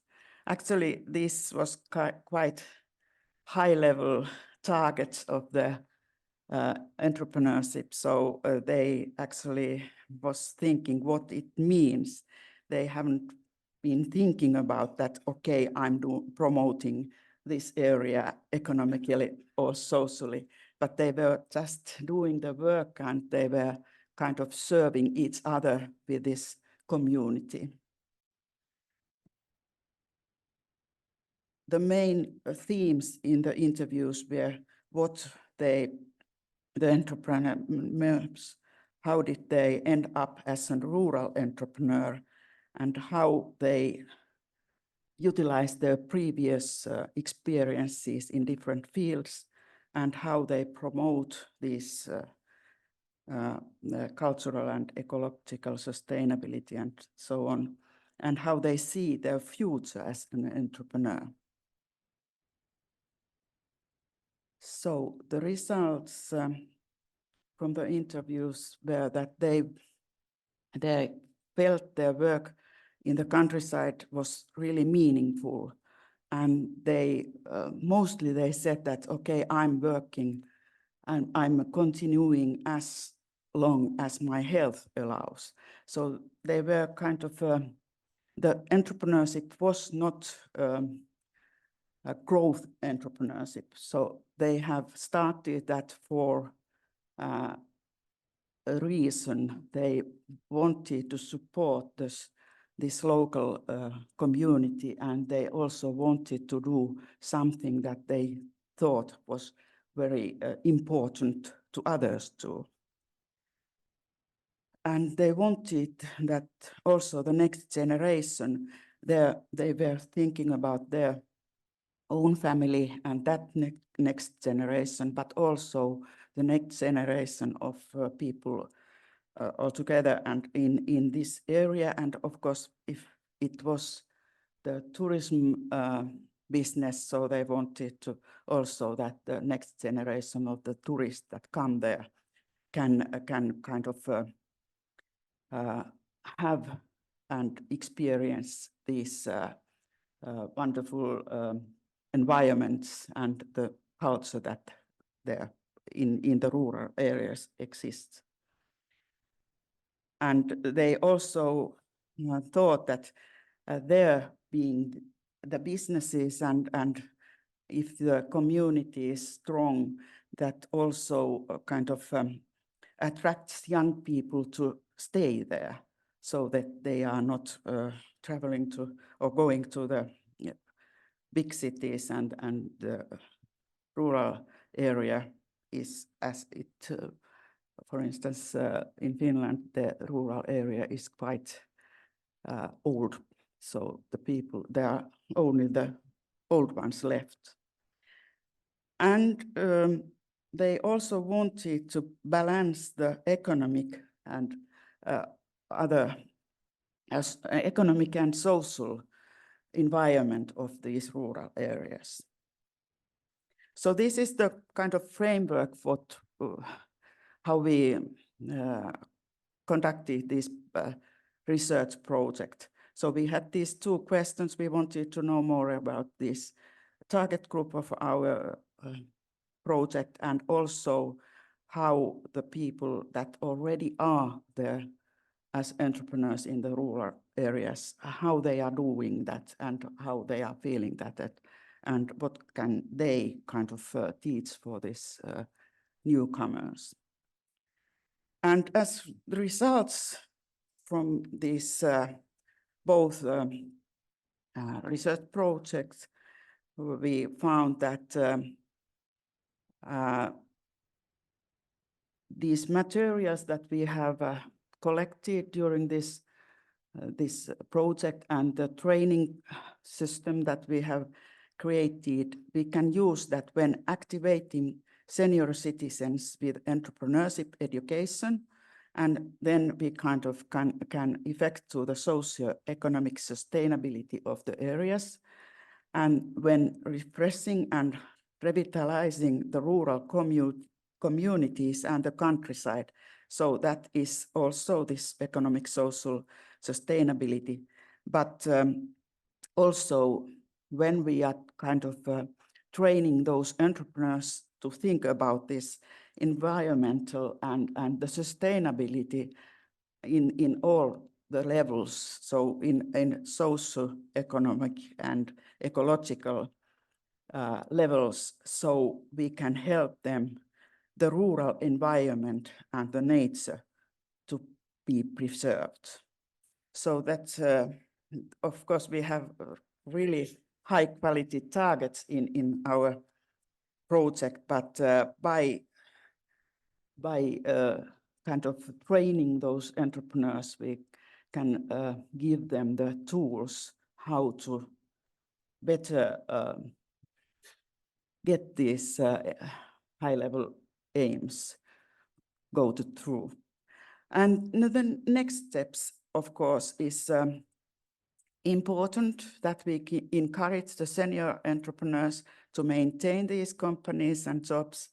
And so more research is, of course, needed, because this, if we are thinking about European countrysides and rural areas, they are, for instance, in Finland, they are really different. We have in southern Finland and in northern Finland, the rural areas are different. So if we are thinking Finland and Portugal, they are really different.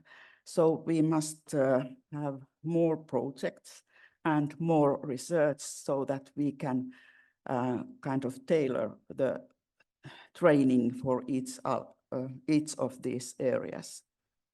So we don't end here, I hope. So we must have more new projects. Okay, thank you. Thank you very much, Tarja, for taking over that section of the presentation. So as you can see, a lot of research was undertaken and went into the planning of what Result 1 essentially is the curriculum. So that was the basis and formulated what we would do going forward in terms of that curriculum. So essentially there was 4 units that were seen as needed to be approached and targeted in particular. The project team then set out that while Hagahelia done the heavy lifting of the research, each of the other partners then was tasked with each unit. And as you can see, Biosphere were tasked with business opportunities for entrepreneurs aged 50 plus in rural areas. And you can see below that 8 hours would be dedicated by the end user to achieve that unit. The next unit was a learner's responsibility, and that was how to create a sustainable tourism business from cultural heritage in rural areas. Unit 3 was headed up by ourselves in Westbeck, and this consisted of an experiential lab. So essentially from idea to prototype and commercialization, how this idea can then be taken into getting business plans in place and getting prepared for going to launch a business. And lastly, then BDF in the Netherlands.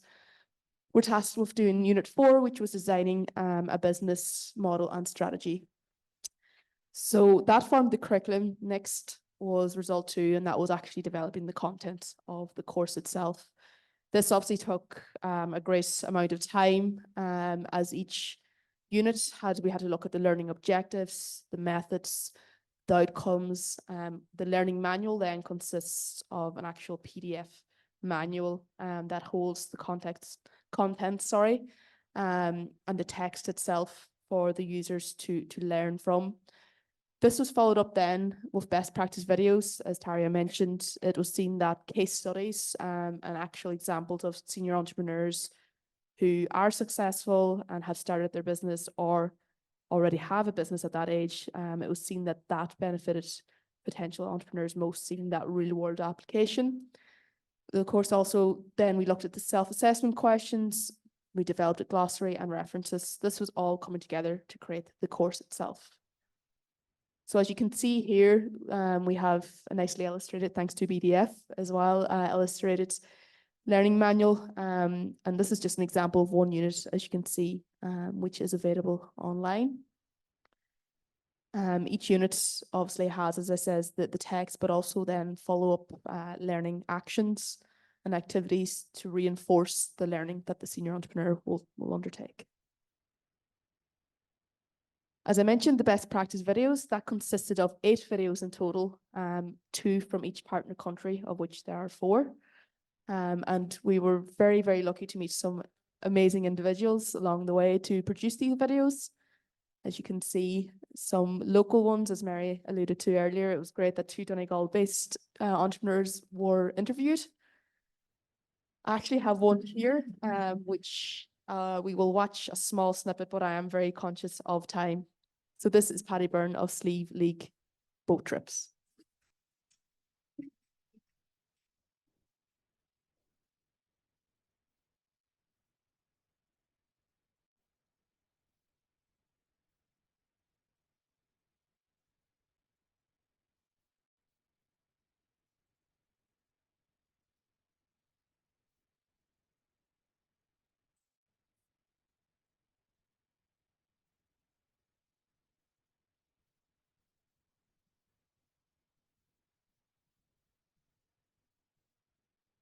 Paddy Byrne, age 56, and I'm a charter boat operator. I run Sleeve League Boat Trips. I'm the owner skipper. I have been operating now since 1995 in various shapes and forms.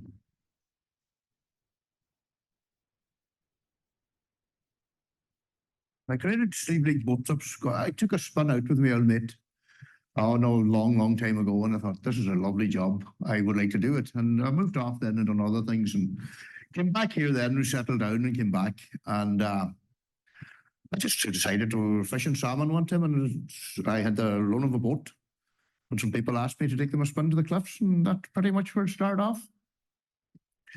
I took man Shan O'Donnell from Arnmore. I'm very grateful to him for starting me off.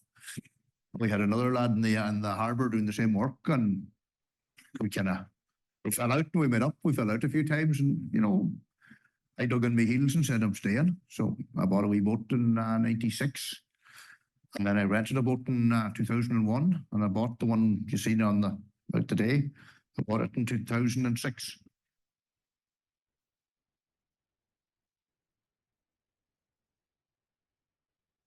So just in the interest of time, the best practice videos are available online, and I'll cut it short so that we can get through the rest of the presentation. So that was Paddy Byrne, an excellent character from the Slieve League boat trips. We moved then on to, of course, all of that was part of result 2. We moved on then to result 3, which was the platform and where all of this content would be accessible for the individuals, the mentors or the vet providers. So again, a lot of work went into the platform, which again was headed up by Adlearn, the brilliant partners in Portugal. And again, it's accessible through the website. I do have a tutorial here, but I won't bother going into this tutorial in the interest of time. And you'll be happy as well because the voiceover was actually my voice. So I'm sure you're sick of listening to my voice by now.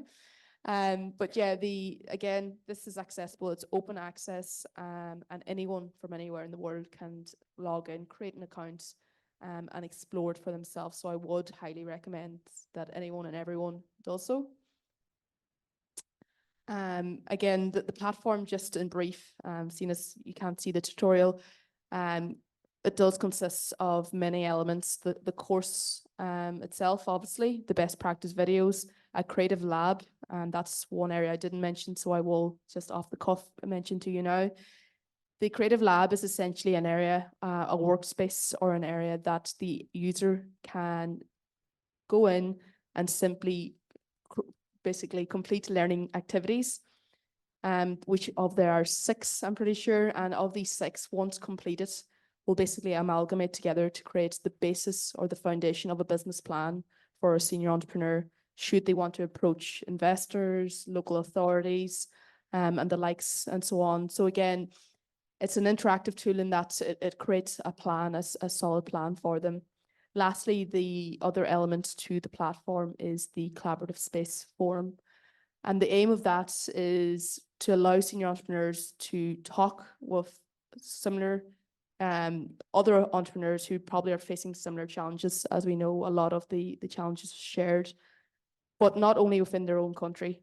This is a network that they will establish. It's called the ENTRUST community. It'll be transnational, so essentially allowing them to have a greater bandwidth in their network on a European level. So again, as I say, I highly recommend anyone to look on our website and log on to our platform. The last step was the result 4, which was the guidelines produced by BDF. And simply they are a set of guidelines which allows vet provider or mentors to get a real feel of what the course entails, but most importantly, in my opinion, is how they can implement it in their in-class learning activities. So how can they actually incorporate them in? And there's some brilliant suggestions that you can actually see that's been flicking through there in terms of giving them directions on how to do so. So I suppose that was the 4 results, and that's all great and well and said, but again, a lot of dissemination, communication and events also had to take place in order to let people know that this tool and resource is now on the market and exists. And of course, today being one of those events. But we've got to meet some fantastic people throughout the way. And as you can see, there's events in Portugal, in Finland, Holland, and here as well in Buncrana. And that, you'll be glad to hear, is the end of my presentation. So I'd just like to thank you all very much for listening, to use online as well. And of course to my partners here in Haga Helia for their part. So Kiitos in Finnish, exactly. And on that note, If anyone has any further questions on that, because time doesn't allow today, please feel free to email the email addresses on your screen. So thanks again, and with that, we will proceed with the lunch. Thank you. And so you're very welcome back after lunch. Thank you very much. As we can see from the time, we've had some great networking opportunities, and apologies to those online for the little bit of the delay in coming back after the lunch.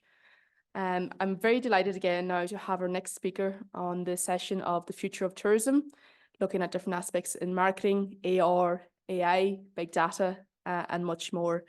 And that guest speaker today is Mr. Nuno Abaranca. I'm delighted that he is here in person. Nuno again has a very experienced and very impressive resume. He has completed a PhD in work sciences with specialization in tourism entrepreneurship at the University of Cadiz, has a master's degree and postgraduate in management and development in tourism. He's a director and professor of tourism in the department of the ISCE based in Lisbon, I'm pretty sure. It's the Higher Institute of Lisbon. And also he is the founder, editor-in-chief of Tourism and Hospitality International Journal. As we've mentioned also, he is the author and co-author of 9 books and a large number of scientific and commercial papers on this topic, alongside being the co-author of the Encyclopedia of Tourism. So without further ado, and with that impressive resume, as I say, I'd like to give the floor to Mr. Nuno Abaranca.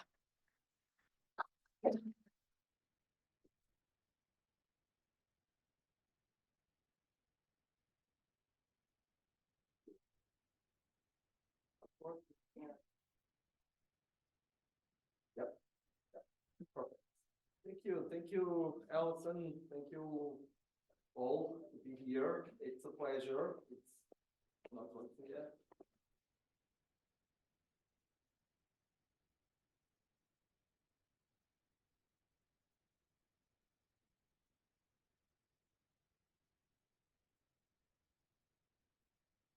Now yet.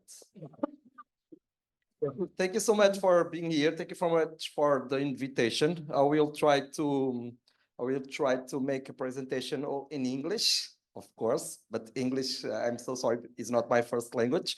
It's not my second language. It's not even my third language. But I will try to use all my vocabulary and grammatic also to explain very well these subjects. It's too easy for me speak about tourism because it's my passion, it's my professional passion, of course. But talking about tourism and entrepreneurship is my PhD research. And now a new passion is artificial intelligence also. So for me, it's a great pleasure to be here. And I have to thank also to EdLearn for this invitation. And also Claudia, it's an excellent company of travel. And I appreciate a lot to be part of this project because we are always traveling with international partnership also. And to share with you this kind of matter is, of course, a pleasure here. So this is the theme that challenged me to talk about, but it's important to start with a context of our worlds, and I just a sentence that explain the problems of tourism, because tourism is not only a rose, because a rose has a lot of problems too, and we have to think about that problems to solve it in time and leave to the new generations some good practice here in the world. So I have to tell you, because I'm studying tourism since 1995, and a lot of things have changed in the last years. And of course, I think the technologies can change this kind of situations also. So we have a lot of social problems with tourism, of course, because now we are studying the over-tourism. It's a kind of overbooking mixed with tourism also, and we can find a lot of problems in social matters also, and as you can see in economic problems also, because tourism can be very interesting if we can find some economic overcomes also, so as environments also some very good problems. But it's enough to talk about the problems. So do you feel able to get out of the box, to change mindsets and ways of being? Yeah, are you ready for that? Okay, my first activity, formattation problems, so sorry. Can you find here a word? I believe you can find, because this is not the original slide, so some problems here with this task for you. But anyway, can you try to find any words here that help you to change mindset on tourism or not? Not Irish words, no. Not Gaelic words, no. You wish. Okay, I will go forwards, and the word is banana. Okay, everyone is banana. Okay, no, banana is there, but is hide. There is the word there. Is banana is the word, but we can read banana, but now we have to think not only in banana, because the future will bring us new ideas, because if we read only banana, we can't see that from banana we can do a lot of things with a word. So we have to look to the future with big eyes, and to try to change this mindset, because the futures are very creative, and we need creativity to change the world. So first of all, it's important to make an analysis of this situation. As you can see, we have more or less, or more than 50% of the population, of the world population, as internet users. So we have more or less 5.4 million, or 62.3% of the world's population were social media users, and 5.35 billion of internet users. But one more information, countries with the largest digital populations in the world, as in January of 23, we can see China, of course, because China is a very large country. So we can see a lot of people using internet. More information about this analysis, age distribution. We can think about this because the next generation, overall 70% of the global population has between 15 and 24 years old, and the next generation, sorry, the next generation tourists. So we have to think about that the next consumers of tourism are using internet for everything, since the reservation moment until the consumer.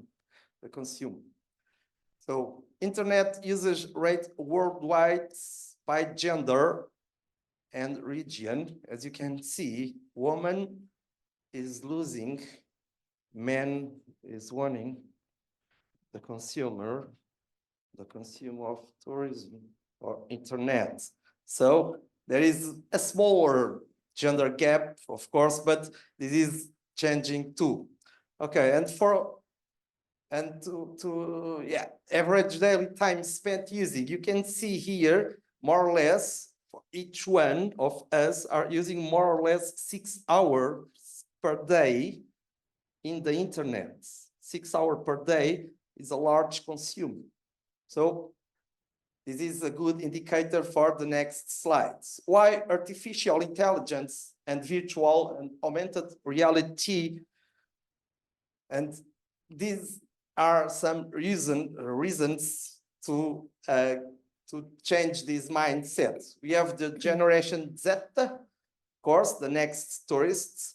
They are consume and they are using social networks a lot, and they prefer also technological tools and resource in the palm of their hands. Of course, more than 50% of reservations, of tourism reservations, are made by hands, okay, by smartphones. So digital wallets and global accounts is the preference for the futures also. This kind of technologies can help us to personalize all our services, tailored suggestion, because of course we can use the big data to know better the next tourism. And we can define some marketing strategies in the futures also. So some trends foresee in 2024 in this year, and I can share with you some of that. Automation and artificial intelligence. So from a market value of $42 billion in 2020, it is expected to almost double to 833 billion by 2025. Okay, this is information from Booking. So it's important to our companies to targeted advertising on every stage of the consumer, since the reservation process until the consume also. So we can see travel bots and chat bots are technological tools that are starting to use it of our companies, because we can go to the website, and then in the website we can talk at any time, any hour, any day. We can talk with the machine, but we call humanoids, because we are talking with them as we can talk with ChatGPT, of course, but we can talk and we can ask some advices, or we just can ask a full itinerary to visit a destination. So the travel boats are a kind of conciliars, or a kind of advisors, can help us to make our trip and to not fail any places. Big data, of course, relevant data we have about our consumers and potential consumers. We can work with all data and transform it in small data, because big data can help us to collect all information. And when you are downloaded some documents or some application, you have to give yes there in the question, of course, and of course with the spam information too. And after you say yes, all historical information you have in internet is at the moment will be shared to that company. Okay, for us it's very easy to click yes, because if we say no, we cannot do it. So it's very easy to share our information, our personal information, and the big brother is always present to see what are we doing in internet. So also intelligence analytics or predictive intelligence. What is this science in artificial intelligence? That this is a kind of provisions we can estimate, we can prepare before, and sometimes we know better tourists than himself. So it's very easy to work with that information and give them the information they need, they looking for. So I don't know if you feel like normal when you are researching about some subjects on Google or Bing or any any research motor. And in the next day, you receive in your email or your publicity some information concerning the same subjects. I don't know if you feel strange or not, but even if you don't do it, or even if you don't write that research, but just talking with the computer on, just talking with the friends or by phone, in the next day, you have information about that team you talked about. So we are always under the big brother, don't forget, but you don't have to worry. The second trend, the era of last minute and rapid mobile reservation. Of course, we talked about that, but this is a trend, and this trend has more or less 70%, as I said, of bookings are made via smartphone, and 72% of mobile bookings occur within just 2 days of a Google search. So last minute reservation, last minute decisions are the trends, and we don't have to think, or you don't have to prepare it for a long-term reservation. And now companies should be ready to act in the minutes with these decisions. So you have tourism mobiles, and I share with you. I hope you have access. I share with you all areas of applications you have through a mobile. So for example, for instance, travel planning apps, booking apps, navigation and maps, language translation, local guides, discovery apps, tour and activity booking apps, budget and expense booking apps, emergency assistance apps, cultural and historic apps, and etc. So you can find that smartphones. I bet you are using some of these areas to make your reservations, of course, but it's good for you. Of course, now we think this is normal to have internet in our smartphones or in our glasses or something like that. But you can find in a lot of places, you can find internet in any places or in any piece you have using. So in some hotels, you can use it internet in the finger, or in the eyes, or in any place you receive in the check-in moments. You can receive in the check-in moment a chip. There is some hotels that are injecting a chip in you, and you can use it all resorts and paid just with the finger or with the eyes, of course. So very easy and very curious also. The third trend, personalization and customization, the new trend or the new normal, if you prefer. And we can see the personalization in customer interaction is no longer a luxury, but a necessity, with 71% of consumers expecting personalized experience. Of course, turismo de massas, como é que se diz turismo de massas? Mass tourism, thank you.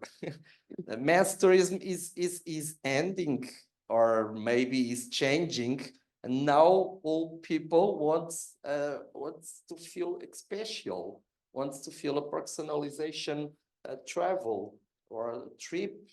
We can use the technology for that kind of service. So why not to invest to give more personalization to our service also? So look at, now we are talking a lot about hypertourism. Hypertourism is a kind of area or a kind of science, if you want, that prepare everything for the tourist. Of course, using the robots. Would you like to be attended by a robot? Should you like to be should talk or should serve it by a robot in the food service or in the reception of the hotel. What do you feel? It's good to talk with the machine, but there is a very sympathetic machine. So why not? If we can make some electronic check-ins or something like that, why not to make all travel just with the machines? So it's a challenge for us. Of course, we talked about at the lunch about there's a robotization of service and of attendance, but it's we have to think that robots can help us, but just to the personalization, because robot can knows very well every need you have or every expectation you have. So he can serve you and he can treat you with by the name, but it's a difficult to the human being to treat all name, because I believe there is no that effort also, and sometimes all the pattern or all the not personalization service, it's easier and it's challenges for us because the next professional or the next tourism professional are a kind of generation that don't feel like a need to treat the client as he deserves. So we have to be careful. If not, robots will cross us and everything changes also. Facial recognition or fingerprint recognition or PIN codes or RFID technology. Facial recognition is, of course, kind of biometrics technique based on people's facial features. So why not we can have a camera the front of the hotel, and when client arrives at the reception, all information about the client, so, and the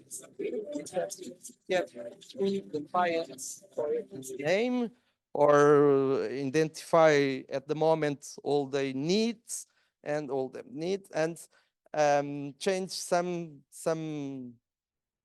mindset of that.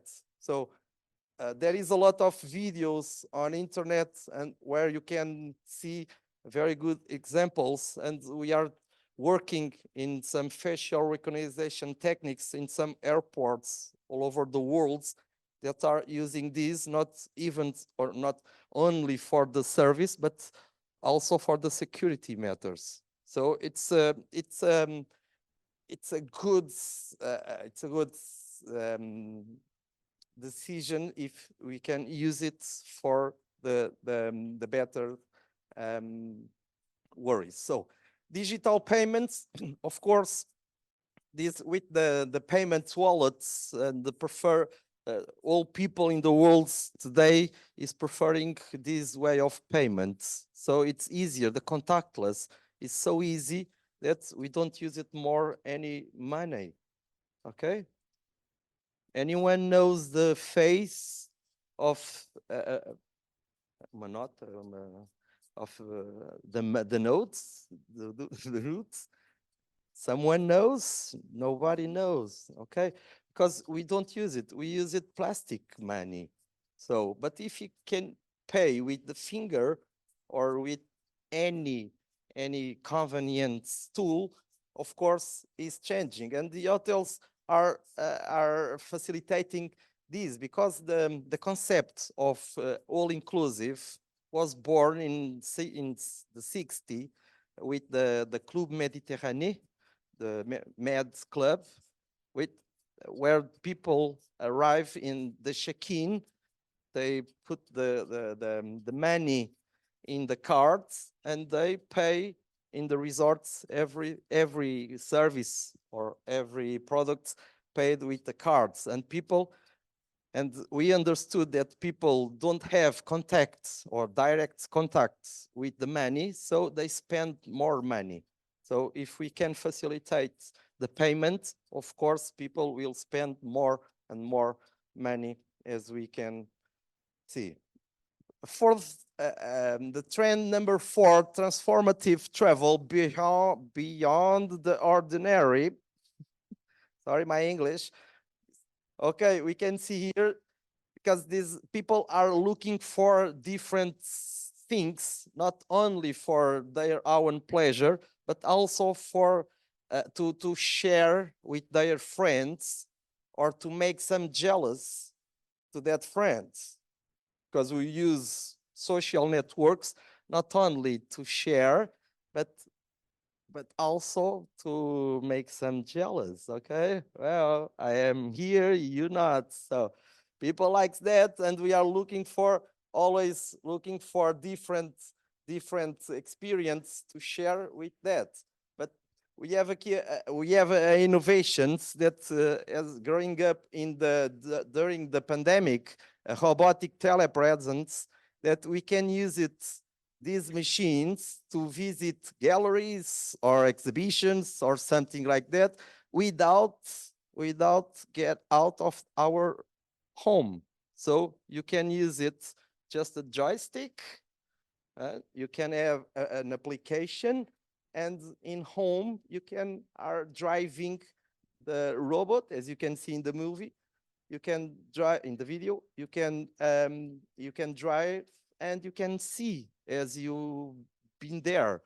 This is used also for the meetings, or for the MICT, or in English is the meetings industry, because the companies are saving some money, and they are using these technologies to the meetings, and we can be here or not, and have some telepresence robots using, and we can go to the coffee break moments also using the robot, contact with person, and make some friends with this. So gaming tourism is growing, because gaming tourism could be one of two things. You can use it, gaming tourism, and visit locals during the game, or you can physically travel to hotspots and game and play there in the places. But the biggest company of the gaming tourism are creating some, as you can see, you have there, you have in the video, you can use the gaming tourism, to promote your region, your destinations also, because as you can see in the video, only war games or fight games is not the trends anymore, but tourism games will be the next generation trends, of course. And the last one, 5, virtual and augmented reality. Of course, we have a big industry involved with this, and we have more or less 30% between 23 and 28 to reach valuation of 23.5 billion of US dollars. Because is a large and a huge industry, and we can see that growing up. We have here heat mapping or geofencing are two tools that hotels are using in the large hotels or resorts hotels. The heat mapping is used to find the warm locals, where they can identify where their guests are using or are spending more their time in any place, or in the garden, or in the golf course, or in the library, or something like that, and identify, because then they can invest more in that place. Or geofencing, that kind of application with some beacons in the places, and when a client or someone is walking there, they through Bluetooth technology, they receive all publicity information. And why not? We are crossing a street and receive a message, a publicity message, indicating that there is a happy hour of beer at that time in that restaurant. And then we see the watch and we see, oh, the restaurant is here. Huh? Why not to get in and enjoy it? Okay, this is a good technology also for this, using these beacons. Of course, these beacons are important inside of the hotel because people that don't think to eat in the restaurant of the hotel can use it or can receive this message in their rooms and use it. Why not? Because we can have a promotion or something like that, or a kind of offer, and use it, the beacons technology, to augment our spend. And this is a new marketing trend, the teleporter.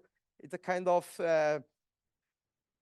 too much advanced technology because it's not possible yet to transport people one places for another places, but it's possible to transport some pieces from one place to another place using the 3D technology or 3D printers. You can put an object.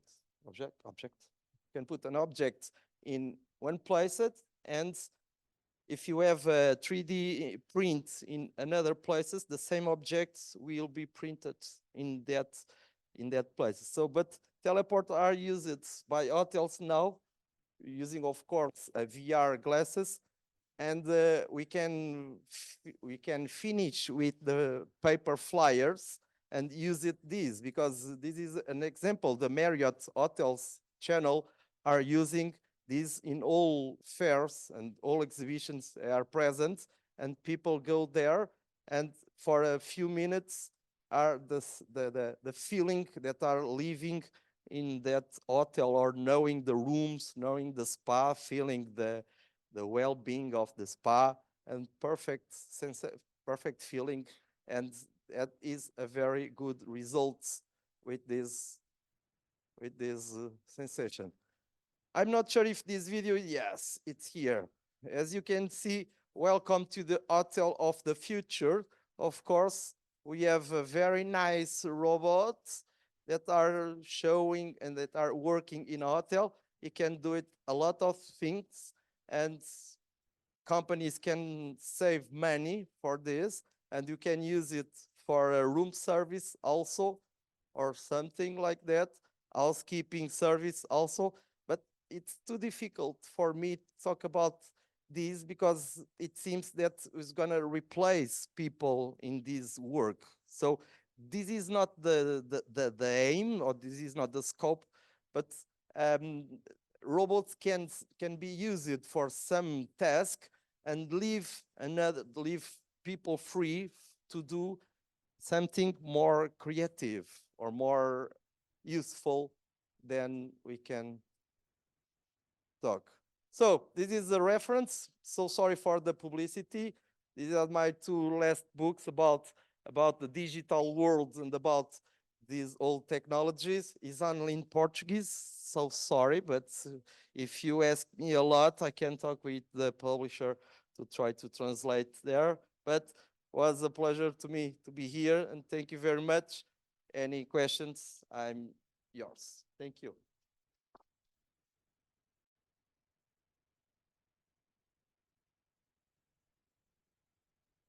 Now I can sing. No.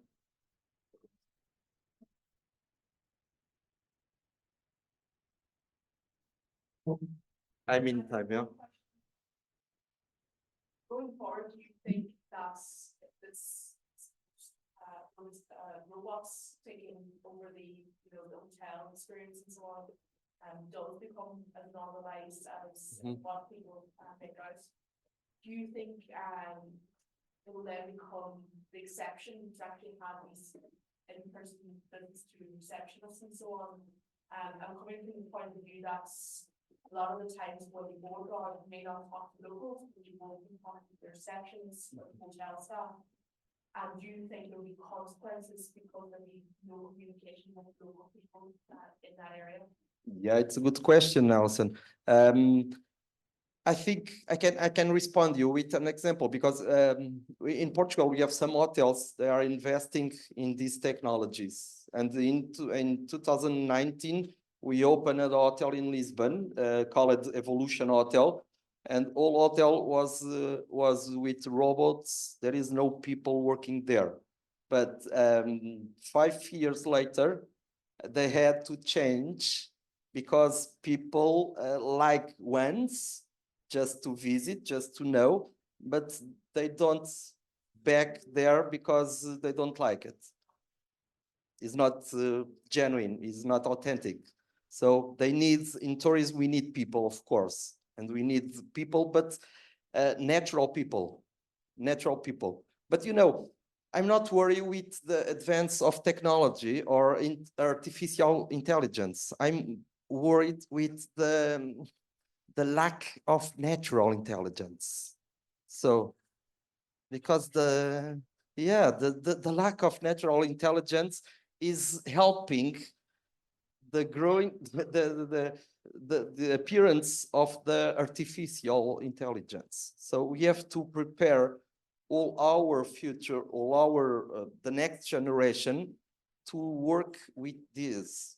So, but we have to know, of course, to me is easier to use ChatGPT to start a project because they can save me some time, but they don't, it cannot to do everything. I have to have my intelligence, natural intelligence, to work with ChatGPT. So, but the problem is that the new generation, I'm not sure if is ready to work with artificial intelligence.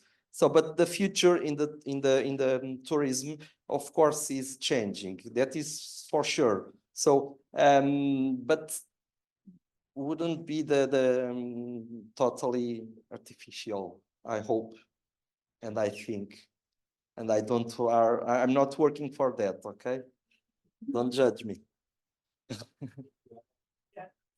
Yeah.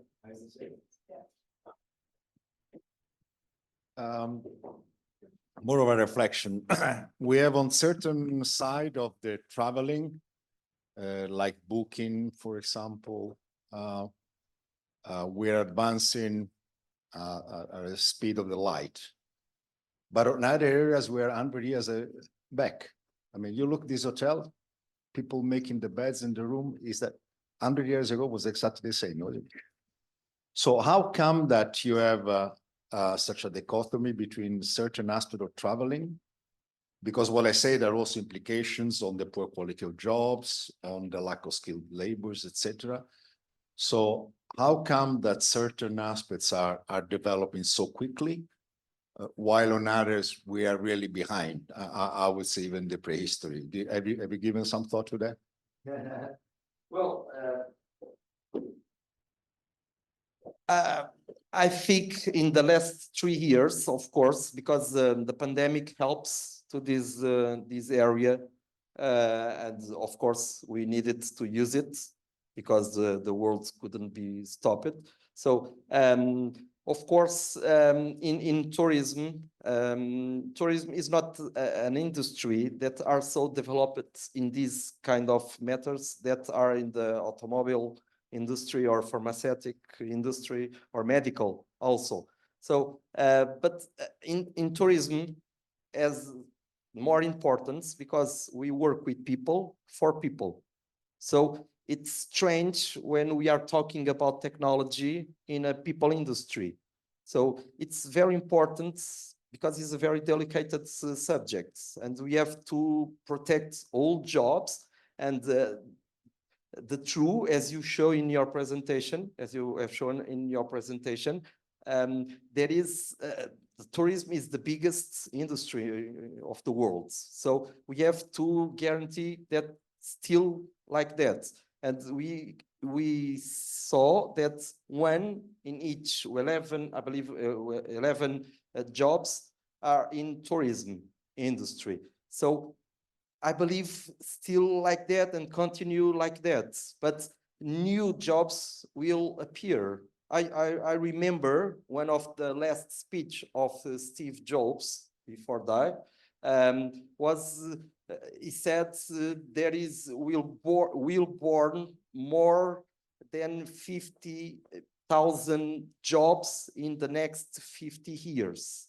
And we don't know yet what kind of jobs, but will be in the next 50 years. So of course that we have to think what jobs we can create, because when I started to study tourism, there is now there is a lot, but in that time we couldn't find any jobs concerning or relating with technology. But now you can see journals publishing always and the hotels looking for e-commerce or a procurement or a business people. So, or a social network technical also to protect, and people need to control that.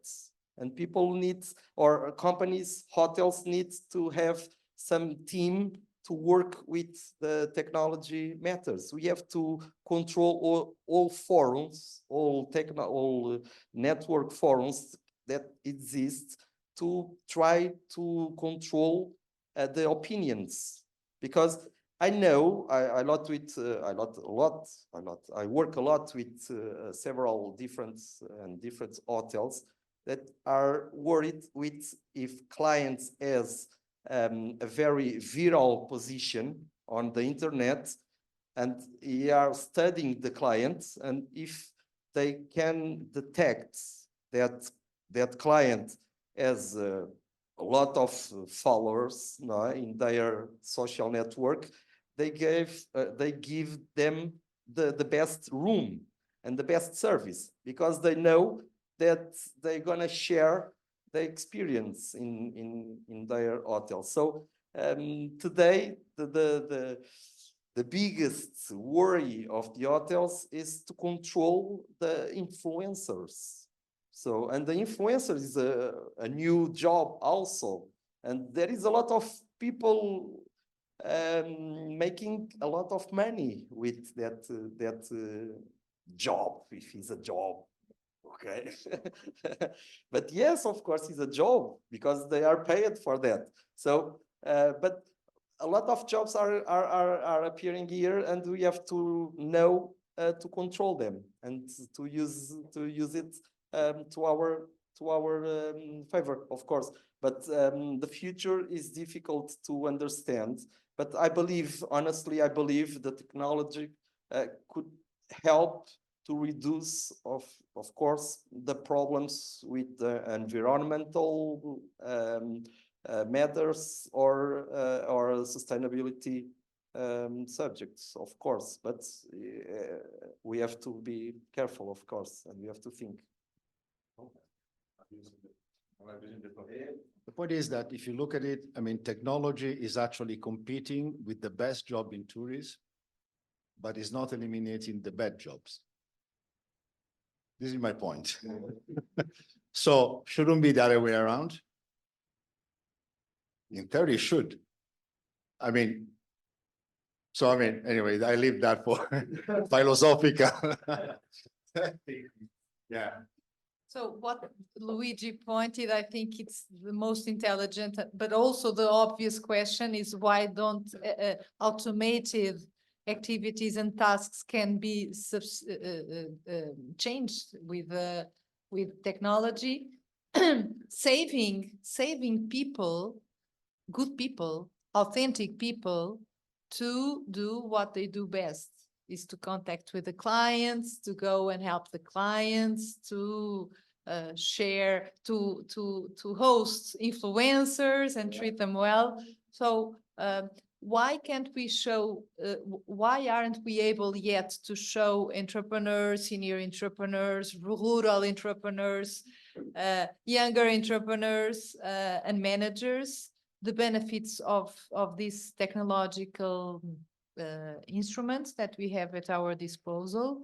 And another question is how to transform maybe first look threat to an opportunity to make a change, because actually the pandemic context helped us. And now what we see is that maybe we are worse than we were when by then, yeah, because mindset is still the same, as Luigi said in his presentation, business as usual. And we have to be more intelligent. We all have to be more intelligent, I think. Yeah, of course, I'm totally agree, because, but I think the technology are working for that. I believe, and all research I made in these last years for this book, I saw that goal, because I can see some places use it or trying to invest in technology in, for example, in rural hotels, because you know, in some of these tasks in tourism needs a lot of information, and if we have information, we have the power to change the people. But the intelligence is not for the offer parts or the supply parts. It's also for the demand parts. So, but tourists need to understand that they cannot to do tourism as used to be. So we have to educate also the tourists, not only the offer part. For example, in last night, I read the information we have in the rooms for to save your towels. Please leave here. If you want to wash it, please put in the floor. And I save my towels and I live in the same place there. But in this morning, where was the towels? So because we have to train all people, not only the ideas of the Caesars people. So it's a hard work to change these mindsets. I didn't say that, you said, but yeah, I agree. Yeah, it's difficult sometimes to change these mindsets, but I believe, of course, I believe we can change all bad jobs and try to give new opportunities and try to change the threats in, or transform threats in opportunities to help appearing new jobs or new opportunities and new companies, and defending all sustainability ideas, of course, and we have to do that. We have to do that, but I believe the sustainability needs the technology to get that process, because we are seeing over tourism in any places, but I see with the pandemic we are changing that thing, because people are trying to run away from the crowds and are trying to visit, and new destinations will appear for sure in the next years. But we have to be careful, or that new destinations has to be careful with that demands. So as to try to growing, but with all sustainability ideas of economic, social, and environment. Sorry, not to put any a time constraint on you, Nuno, but I'm just conscious of the time. But thank you very much. A round of applause again for Nuno. Again, it's great to see it sparking a little bit of debate in that area and getting everybody discussing those points. But last but not least, I'd like you all again to give a warm welcome to Mary Daly. Mary is the Tourism Development Officer at the Donegal County Council, as I mentioned already earlier in this conference. And Mary is responsible for managing and delivering multiple projects at EU, national and local level. Mary is also a director of the Ballyshannon Folk and Traditional Music Festival and is a producer and director with the Abbey Arts Production. So again, she knows the other side of the spectrum, I suppose, from the tourism point of view. What I would say is I'm very much looking forward to this presentation, and I can say that having seen the campaigns that Go Visit Donegal has carried out recently, they are very, very interesting and very well put together. So without further ado, Mary, the floor is yours.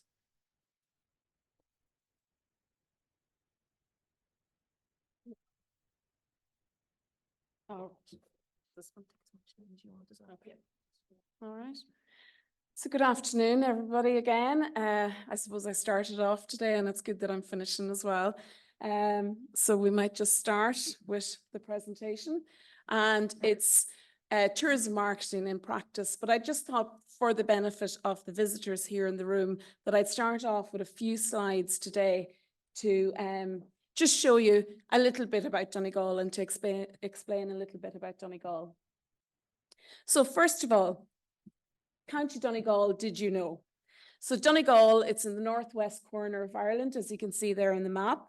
The population in the last census in 2022 was just over 166,000, which had grown 5% from our last census in 2016.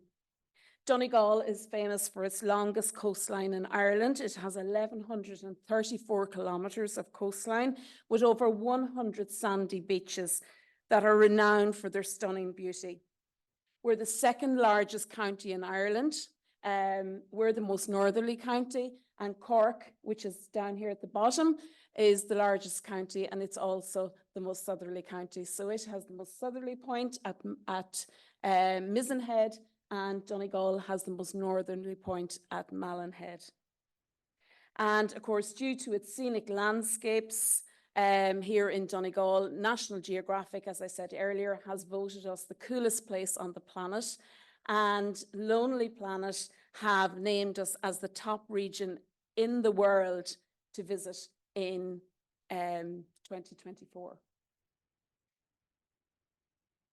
So, of course, Joan alluded to the Wild Atlantic Way earlier. The Wild Atlantic Way is celebrating its 10th anniversary this year.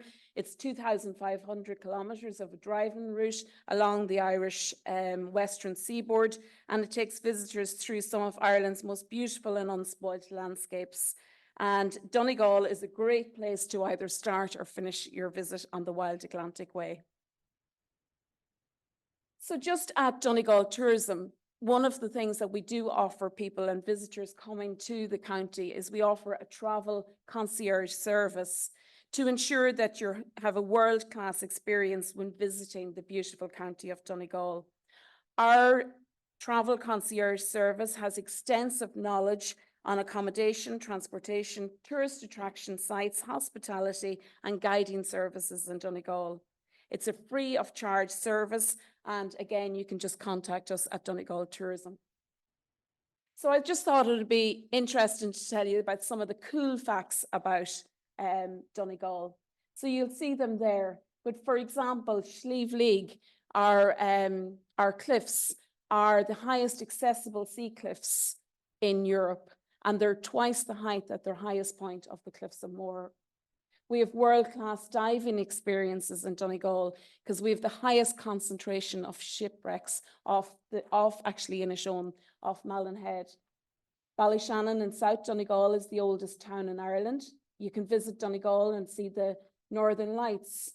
In the world, we have 150 golf links courses. There's 50 in Ireland, but there's 14 in Donegal.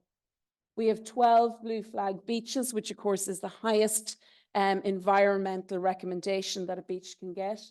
And we have also one blue flag marina.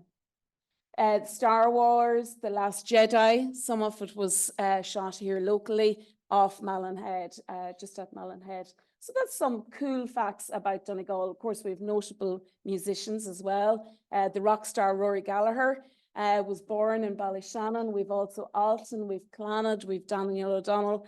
So that's just to take you through some of the cool facts about Donegal. Now, I'm not going to dwell on any of this, but what is Donegal famous for? So as I said, we've world-class golf in Donegal with 14 links courses. Donegal is well known for its culture, its gardens, its walking trails. Culture is who we are in Donegal. and gardens, from everything from intimate cottage to our national park in Glenveigh. We've walking trails and hiking trails. So gastronomy. Donegal is fast becoming known for its glorious food and award-winning producers, chefs and restaurants, which resulted in the Food Coast in Donegal being awarded runner-up in a foodie destination in Ireland in 2019. And this coveted prize is one that the food sector is very proud to hold in Donegal. It has an exceptionally high standard of natural ingredients and food due to our unspoilt environment, climate, and richly diverse landscape. The passion and pride of Donegal producers and chefs, teamed with a wealth of local ingredients, ensures that Donegal food scene has something to entice and delight our visitors and indeed our locals alike. Adventure and water activities. County Donegal is well-established marine tradition and culture and heritage. It's a rich, active, renewed interest in maritime history and history throughout Donegal because of its rich and impressive range of maritime history, heritage, attractions and offerings. Donegal offers a wealth of coastal, maritime tourism and adventure activities that enrich our tourism offering in coastal areas. So now I'm just going to take you through some of the marketing in relation to what Donegal Tourism do. So journey to success, practical tourism marketing tactics. Tourism marketing in practice involves promoting destinations, attractions, accommodations, and experiences to attract visitors. They can include strategies such as digital advertising, social media campaigns, content marketing, search engine optimization, partnerships with travel influencers, participation in trade shows and events, collaborations with local businesses, tourism organizations. Effective tourism marketing aims to showcase the unique aspects and appeal of a destination to target audiences, ultimately driving visitor numbers and economic growth. So marketing in tourism is crucial for many reasons. One, for attracting visitors. Effective marketing helps destinations attract tourism by showcasing their unique attractions, activities, and experiences. It creates awareness and generates interest in visiting a particular place. The economic impact. Tourism is a significant contributor to many economies worldwide.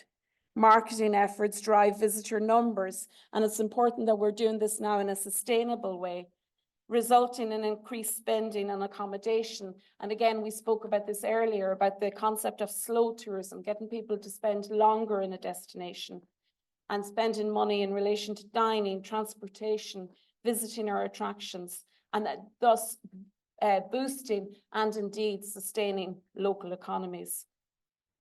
Destination branding. Marketing helps establish and reinforce the brand image of a destination. A strong brand identity distinguishes a place from competitors and creates a positive perception among potential visitors. Revenue generation. Tourism marketing initiatives generate revenue, not only from visitor spending, but also from partnerships, sponsorships, and promotional activities. Job creation, and this is very important when you're talking about rural areas such as where we are here in Donegal. A thriving tourism industry creates employment opportunities in various sectors, including hospitality, transportation, retail, and entertainment. Marketing efforts that increase visitor numbers directly contribute to job creation. And we spoke about this again in relation to lengthening dwell times and also lengthening our seasonality so that you're increasing. It's not, people don't have employment in tourism now for only 8 weeks in the year, that we're looking at a year round. Infrastructural development.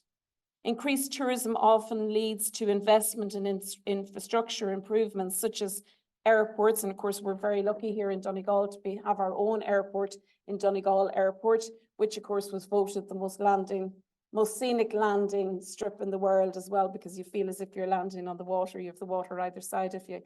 But also we have City of Derry Airport and Ireland West Airport, and the investment that's now in those airports servicing counties like ourselves here in Donegal. Roads, public transportation, amenities, and it's benefiting both visitors and locals alike. Also, there's the cultural exchange element. Tourism marketing promotes cultural exchange by attracting visitors from diverse backgrounds. This fosters understanding, appreciation, and a respect for different cultures and regions. So looking at key advice for tourism SMEs in relation to marketing, and I know we have spoken about a few of these already today. So understand your audience. That's one of the most important things. You need to understand your audience. And if you're not sure who your audience is, you need to conduct market research to understand the demographic preferences, the behaviors of your target audience, and this will help you to target your marketing. Utilize digital platforms. Embrace digital marketing channels such as social media, search engine optimization, email marketing, online advertising to reach a wider audience and engage with potential visitors. Tell compelling stories. And I know the Irish are very good at this. We always like to tell a story and hear a story, but it's really important to tell a story about your business. So use storytelling to showcase the unique experiences and attractions your destination offers. Share authentic stories from visitors, locals, and influencers to create a genuine connection with your audience. And I suppose that's something that really you do need the in-person, you need the people there to be able to do that. Optimize for mobile. As we heard earlier in Nuno's presentation, over 70% of people now are using their smartphone to book a hotel or to book an attraction. So ensure that your website and marketing materials are mobile friendly, as many travelers research and book trips now on smartphones and tablets. A seamless mobile experience is crucial for capturing their attention. And if you're not sure, if you're a small business and you've set up a website and you're not sure if it is mobile friendly, check it out. You can go on Google and there's a tool there and it'll check it straight away. But there's also a number of free websites that you can go on and you can put in your URL and it'll tell you if your website is mobile friendly. And if it's not, make sure it is. Collaborate with influencers. And I know you spoke about that, Nuno. It's a new way, but I mean, it is the way of the future. These people have loads of followers. So if you have an opportunity to have some of them visit your attraction or your business, use that. Partner with influencers and travel bloggers who have significant following and credibility in your target market. Their endorsements and recommendations can influence travel decisions and generate a buzz about your destination. The next one is important, promote seasonal and off-peak offers. So again, extending the sustainability of your business and also helping, from an economic point of view. Highlight special promotions and events and activities throughout the year to attract visitors, both at peak, but also, and very importantly, at off-peak season. This helps to distribute tourism traffic more evenly and maximize revenue. Encourage user-generated content. And when I speak about our last campaign that we carried out ourselves and how important this was, encourage visitors to share their experiences on social media using your branded hashtags, because user-generated content serves as authentic testimonials and can amplify your marketing efforts. So they're doing the work for you, but you're getting it at first hand, what someone has experienced. Provide exceptional customer service. And again, this is something that is very important. It's the natural intelligence, but make sure, and I know Joan is here from Fáilte Ireland, and our colleagues in Fáilte Ireland have a local experts program. And it's really good. I mean, it's so important that your staff know what is happening and what people can go to see in the locality, where they can go to eat, and make recommendations, because that's really important. And lastly, monitor and analyze your performance. Make sure you know what's working for you and what isn't working, and don't spend money on areas that aren't working. So just look at, you know, there's loads of tools now where you can look, and you can look at the analytics from your marketing. So make sure you know what is working. So now I'm just going to take you through Donegal, it's yours. This was our last marketing campaign.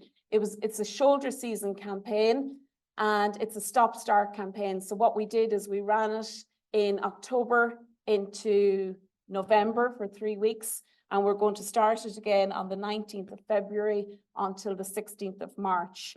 So it's a shoulder season campaign, again, driving visitors to Donegal in what would have been the off season or the shoulder season.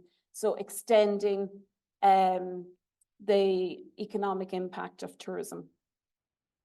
So what we wanted to do was, on this campaign, we wanted to share the real voice of Donegal. We didn't want to just put out another beautiful video of Donegal, and there's loads, but that's not what we wanted to do. We wanted something that sounded natural, approachable, and honest, using short sentences and conversational approach, so you felt you were having a conversation with the person. Weaving in the humorous, dry wit and tread throughout that is really Donegal is known for. Clipped and straightforward, but embracing the personal, that you felt it was a personal campaign. And what I suppose the overarching theme of the campaign was, and we wanted people to get in on the joke, and they very much did. We want to keep Donegal a secret. We really don't want visitors. So it was reverse psychology. And we hoped when we were planning it that it would work, and it really did work for us. So we used a local influencer, Eric Roberts. He's originally from Downings in North Donegal, living in Letterkenny.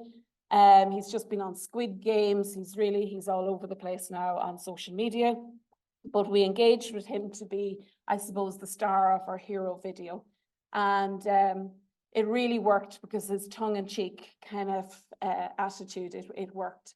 So I'm going to show you our hero video was the main video, and then we used different assets. But I'm just going to show you the hero video first before I explain in relation to the campaign. Donegal, one of Ireland's best kept secrets. We are now arriving in Donegal. Please lower your window blinds. There's nothing to see here. These are our European brown bears. Bears. There hasn't been bears here for thousands of years. There's no links here either. Excuse me. No surfing in Donegal. Okay, there's no waves here. I mean, thank you. No. Where would you find world-class sea stack climbing? Other activities? Places to stay. Definitely not in a lighthouse anyway. Relaxation. Food. Right. Not in here anyway. I'm only mess. You're more than welcome. Just keep it to yourself. Donegal, it's yours. No, it's not. It's ours. So you can see the tone of the whole thing was to keep Donegal a secret. I mean, from starting off landing in Donegal Airport and pulling down the blinds, there's nothing to see here. You know, we don't have any surfing. We don't have any other activities. You can't stay in a lighthouse. So it was reverse psychology, and it really worked for us. So the ask, what was the ask of the campaign? So the ask of the campaign was to drive incremental shoulder season visits to Donegal. And our goal over the 3-week period was to have 5 million eyes on Donegal. So that's what we set the target for. That was our KPI, to reach that, to have 5 million eyes over the digital platforms on Donegal for that 3 weeks. Our audience. So what we did was we looked at what audience in shoulder season are most available to take short breaks in Donegal. And it's the unconstrained adults. So unconstrained adults is those maybe under 40, under 35, 40, that maybe don't have a family, but also what we call the empty nesters, whose kids are now in college or whatever, and they're free to go in shoulder seasons. So they're not reliant on school holidays. They're unconstrained adults. So we felt that was the best target market. So our creative proposition, we wanted a campaign theme that we can own. And the rationale for using this kind of theme was that we wanted to leverage, as I said, the wit and warmth of Donegal people. We wanted to showcase the unique and hidden Instagrammable experiences, combine entertainment with the allure of discovering extraordinary moments. A campaign that was personalized. You felt you were part of the secret, and allowed our Donegal trade, which was very important, members and visitors to have a Donegal that was yours, his, hers, and theirs. So it was for everyone, essentially. So the product truth, the Donegal way, we wanted to encourage a mindset for travel, you know, to spark off the curious, the spontaneous, the adventure, the exploring, the interacting, the independent and playful. Proper holidays equals more rewarding holiday experiences. So something that was authentic, natural, involving, enriching, surprising, discovering, learning, joyful, unique. And promoting a progressive approach for holidays. One that was responsible, green, given a sense of place, tailor-made, sharing and not just servicing, and inclusive. So our core promotional activities. So our PR and digital activities, again, as I said, centering on the hidden gems of Donegal. All activity will center on the idea of a hidden Donegal, full of Instagrammable spots. So we felt it was very important as well to develop a toolkit. So we wanted people to get engaged with this campaign, to amplify the campaign. So this is what we have ready now for 2024, but we did one as well for 2023.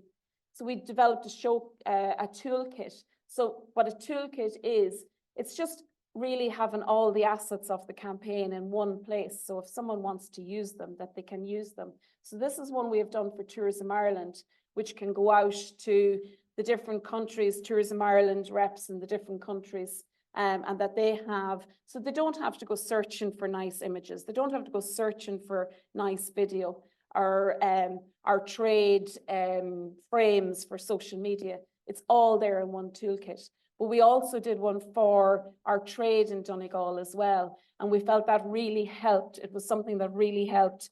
It wasn't difficult to do. I mean, it's only literally a link to a share file, but yet all the assets are there for people to use. So the next steps, what we did was to get our trade involved. So what we asked people was to engage with the campaign, to like, share the assets. As I said, we gave them out to them. They didn't have to share them. They could share them on social media, but they had them as well. And to create their own stories and posts using the templates that are created. So, and it was important as well to get them to tag, go visit Donegal, and use the campaign hashtags. So our hashtags is Love Donegal. It's hashtag Love Donegal. Also, we encourage them, all providers, to upload their offers on our Go Visit Donegal website. And then if they needed assistance in that, we could help them. So that when we were running a campaign and if people were coming to, that they could go on and check and that the offers were there. So it's important to have that. We took this picture as well, and it's actually on the door of a pub in Ardra, Nancy's in Ardra. But I think it just shows the warmth and the welcome of Donegal people. You know, a lot of times you go places and you see a sign, toilets are for customers' use only. But this sign, and it's only on a wee post-it, but it's brilliant. Toilets are for everyone. Please come in, all welcome. So I mean, it sets the scene. Instead of having on your door, and most people that go in are going to be customers anyway, or whatever, they might buy something. But instead of having a sign up, you know, toilets are for customers only. I mean, that's so welcoming. Toilets are for everyone. You know, please come in. I mean, it's such a simple thing. It was on a wee yellow post-it, but it means so much. These were also trade frames that we did up for the campaign, and that anyone could use. They could use their own image in it, but it just meant that you were using the brand and the Donegal, it's yours, it's ours campaign. So again, you were amplifying your campaign. So I just want to show you, and we also got the trade involved, and they got involved in relation to the whole keeping it a secret as well. So I'm just going to show you now, we have Oakfield Park. It's in East Donegal, and it's just down past Letterkenny, about maybe 30 minutes from here. But the owner of it and the manager, David Fisher, this is one of it. And we did these with all people all over the county, and use these on social media as well. And you'll see the idea. Ireland's longest miniature gauge railway, with 100 acres of parkland, gardens and woodland in the heart of Donegal? No, don't think so. Donegal, it's yours. No, it's not. It's ours. So as you can see, they're very short. They're ideal for using on social media, but it just, again, leveraged on the campaign that it's a secret. He said, you know, gardens in Donegal and railway? No, don't think so. You know, so just, yeah. Again, we used some, this is an example of one of our print ads. This was particularly for food and drink. So ways to describe Donegal food. Well, it's definitely not mouth-watering. It's definitely not out of this world. It's definitely not fresh. And he's trying to hide the food. So again, it played on the campaign. So key learnings and takeaways from the campaign. And I'll just go through a few because, you know, we had a good few, but so the key learnings and the most engaging types of posts during the campaign were in this order: video, photo, reel, and links. The takeaway is that video is still king, but the high quality image also play a powerful punch on social media. Recommendation: so continue to prioritize stackable video content in mobile first formats.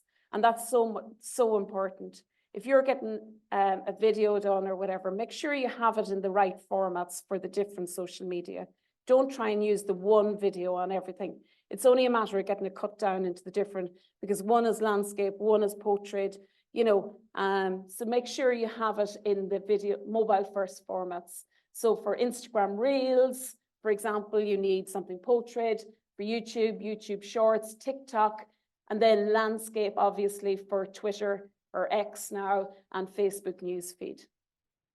And images should always be best of breed, high res, and selected for their visual appeal and shareability. And I'm just going to show you one now of Dewey Beach. It was just an out and about post, but it just shows you that if you have, I mean, there was an old saying, a picture tells 1,000 words, and it really does. So that's just a picture we put up, and it, like, the comments were just, you know, stunning, fabulous, blah, blah, blah. But it just shows you, I mean, you can, where else in the world can you walk on a beach and you might be the only person walking on the beach? So it's definitely sustainable tourism at its best. I mean, we're definitely not overcrowded. But again, it just shows you how important really good images for your businesses. So again, more learnings. A series of engaging posts designed, designed or user-generated content posted on Instagram stories in relation to secret spots out and about. So we did one on McCaffrey's Bar, and then we did this in a style of animated split screen, and stories with attractive imagery, but also offer a fresh way to share reels and stories. And in just 24 hours, this post circulated 5,000 engagements. So it was just, as well as a nice post, it also got people, and I'll show you the examples there later. So if you put in a poll or if you put in a question on your stories or on your reels, it really will increase the engagement. And we were able to share the responses and then of course that gives us additional post content, you know, and we got more bang for our buck. So if you ask a question in your story or in your reel, and people answering it, again, that amplifies your. So takeaways, and I mentioned this earlier, that user-generated content improves the perception and the visibility of your campaign and your brand through enhanced engagement. And it's estimated that user-generated content is on average around 40% more effective than just ordinary branded social media. So the testimonials, the things that people are putting up, their own reels, and as long as they're tagging you in it, that they're 40% more effective. So the recommendation, look at ways to incorporate free and effective avenues of user-generated content that are relevant to the campaign or the posts taking place on that day. So sweating the assets is a big one in marketing. Use every avenue that you can. And it's a great way to boost your rate of investment. So this was the one that I was saying about the pub. So we've just put up this pub as a secret place. What's your favorite Donegal pub? We just put in a question. And then another one where we use the split screen. What's the most important thing in a good pub? The history or the atmosphere. And again, we showed, you know, a historical picture. And this was some of the responses. But that's what I'm saying. That gave us another post. So what we put up as one simple post that got 5,000 engagements. And I mean, when I say engagements, that's someone commenting, you know, or liking or sharing. That actually gave us the longevity of that. So, I mean, it added to our marketing because everyone was getting in it and answering. And of course, everyone was talking about their own particular pub that they liked. So that's just to give you an example of how you can amplify without spending any money really on that. So our top campaign post, organic, not paid, was the one where, of course, we made the announcement. And again, we did it because it happened in the middle of the campaign. We did it in the whole tone of the campaign. The secret's out. Lonely Planet have named us as the top region in the world.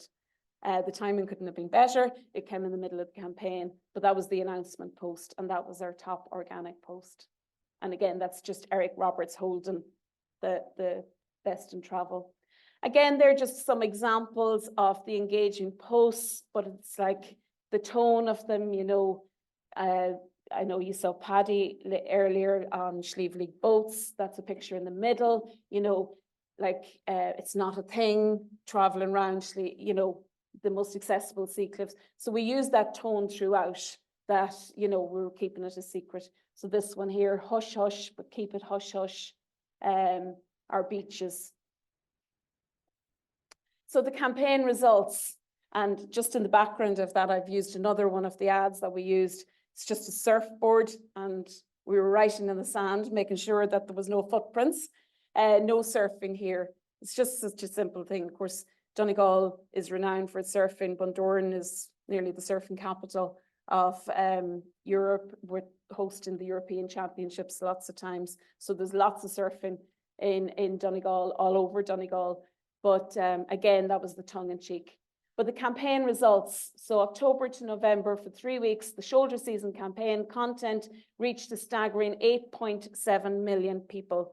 So we definitely reached our 5 million goal and more on social media, with 1.1 million video views overall and 51,000 engagements. And of course, that's the big one, getting people to engage with the posts.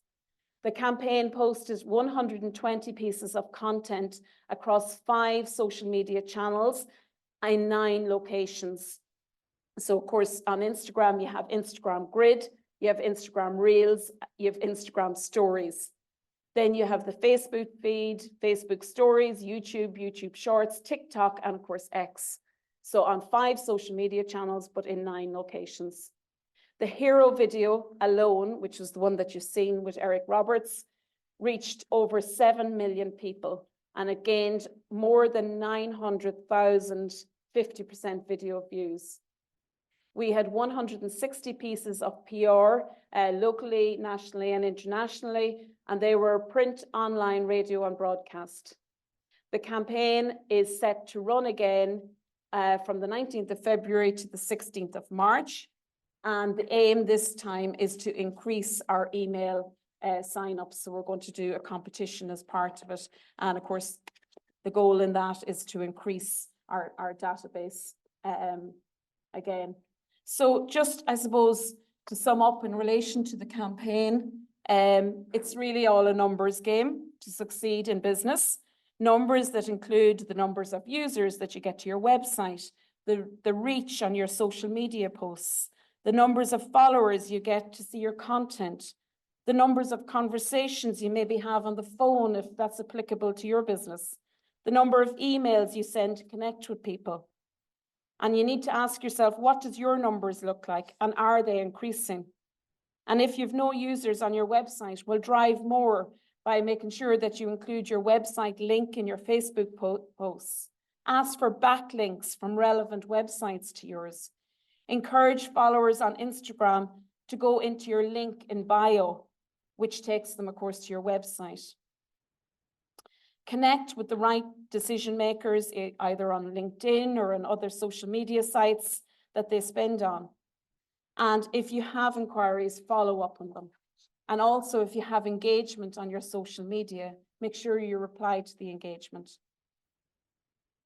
So this is just some pictures that we took out and about with the week that we had filming. We had some good crack across the county.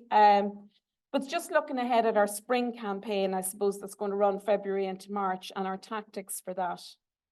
So what we want to do is generate a renewed interest around the hero video. And this time we're going to show, and God help us, some behind the scenes blooper cut downs as teaser cuts. We're going to use videos, photos, reels, which performed the best in that order during the last campaign, with trade videos added cohesion to the overall campaign messaging. We propose a series of behind the scenes blooper reels, short videos from filming of the main video to bring followers further into the club, into the secret. This keeps followers up to date, it's relatable, it's shareable, and also it shows personality that we want to take people in behind the scenes. We'll encourage them to sign up for great tips for latest offers, and of course they're in with a big chance to win a week of activities in Donegal. We want to evolve our messaging and tone to collaborative insider. So for those who were reached by the last season's campaign, this will feel like a natural flow on and generate a sense of collaboration, ownership, and inclusion, while also riffing on the playful nature of the previous protective tone. For new users reached, it'll feel like they're stumbling on something special, fun, engaged, and also valuable and useful. And it's like an insider's guide to Donegal. But we really don't want you to let the secret out. So, ladies and gentlemen, thank you very much. If you want any more information on Donegal, on what we do, about our campaign, you can visit us at Go Visit Donegal. Also, if there's any trade members in the room in business, in tourism business in Donegal, if they want to contact me directly in relation to, I can give them all the assets for the next campaign to use on their own social media to adapt to their own businesses. We can do that also. So thank you very much. And if anyone has any questions, I'm happy to try and answer them.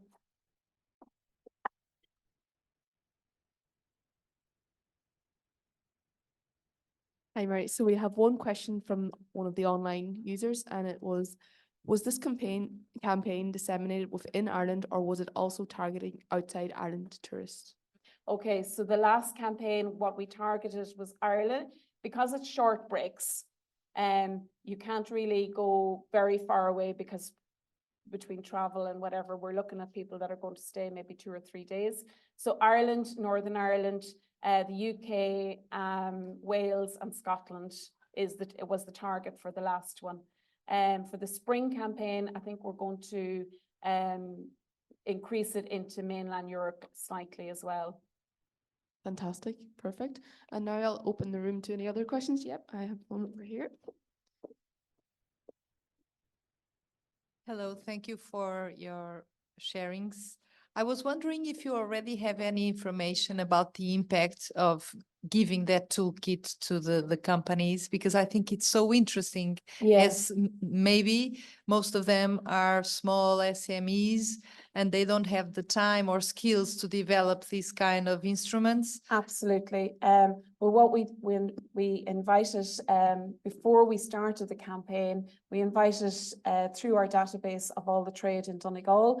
We had just a workshop morning online to tell them about the campaign, what the concept of the campaign was, but how more importantly they could get involved. So how they could get involved with sharing, liking posts, but also getting in on the secret. And it worked tremendously well for us. But as you say, it's very important for smaller SMEs because we were able to give them a toolkit of imagery.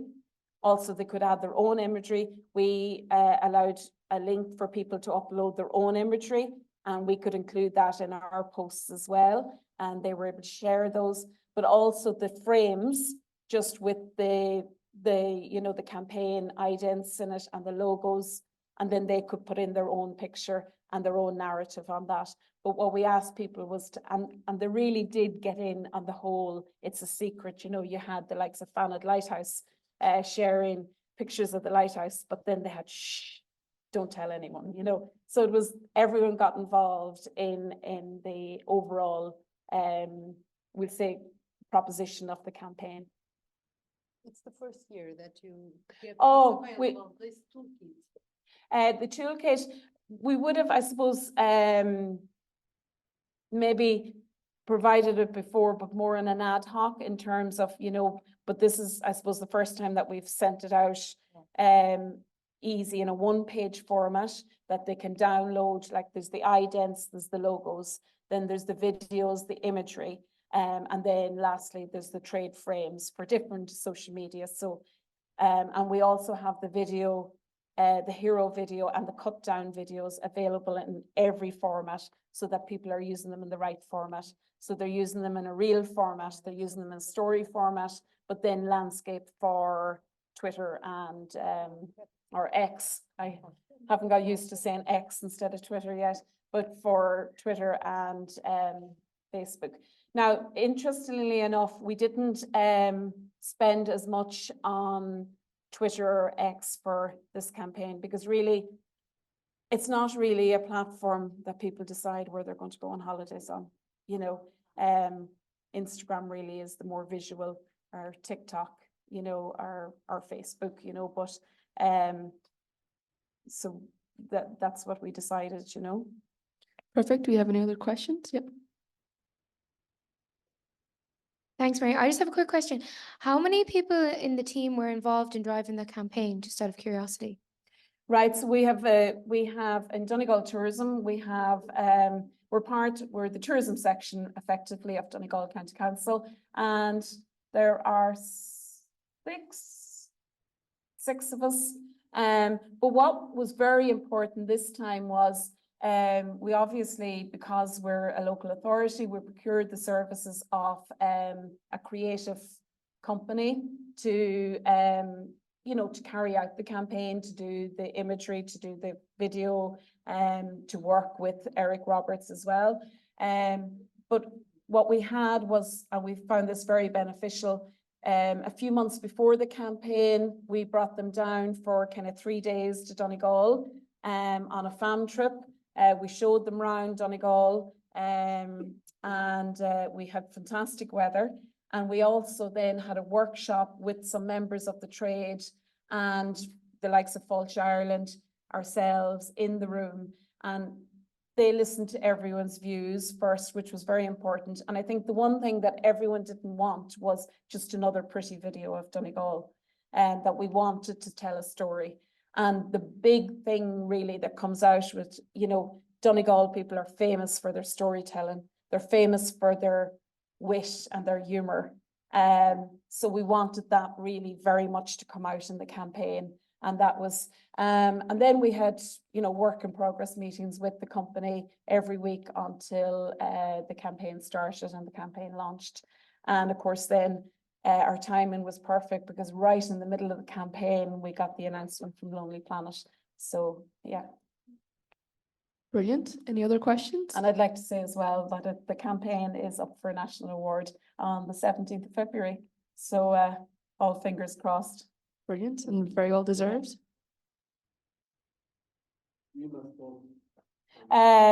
No, there's a panel of judges. So we're nominated.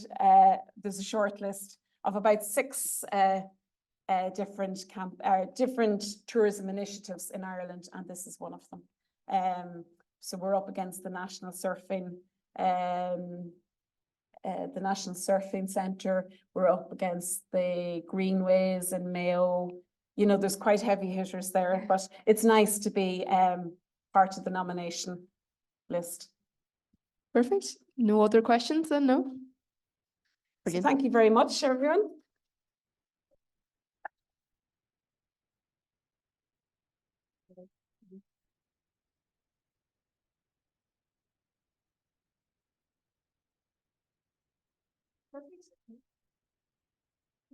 Perfect. Thank you, everyone. And that concludes our conference today. I have a few people I want to mention just before I go, but a very big and massive thank you first and foremost to all of our guest speakers here today, both in person and online. It's very much appreciated that you've taken your time out of your busy schedules to be here as well, and also online to speak to our audience. I'd also like to thank my team that consists of Niamh, Chantel, Carmel and Ewan, who've been a great help in getting today's event organised both in person and also on a hybrid matter. On that note, I'd like to thank Shane, the AV guy, who has done a phenomenal job, and I'm very happy that we've outsourced it.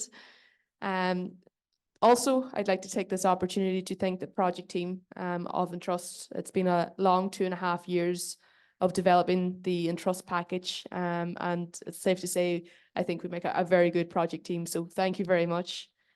And lastly, I'd just like to thank everyone who's attended today, both in person and online. I know we have quite a decent audience online as well, so thanks very much for sticking the pace, and I hope everyone has a lovely evening. Thank you.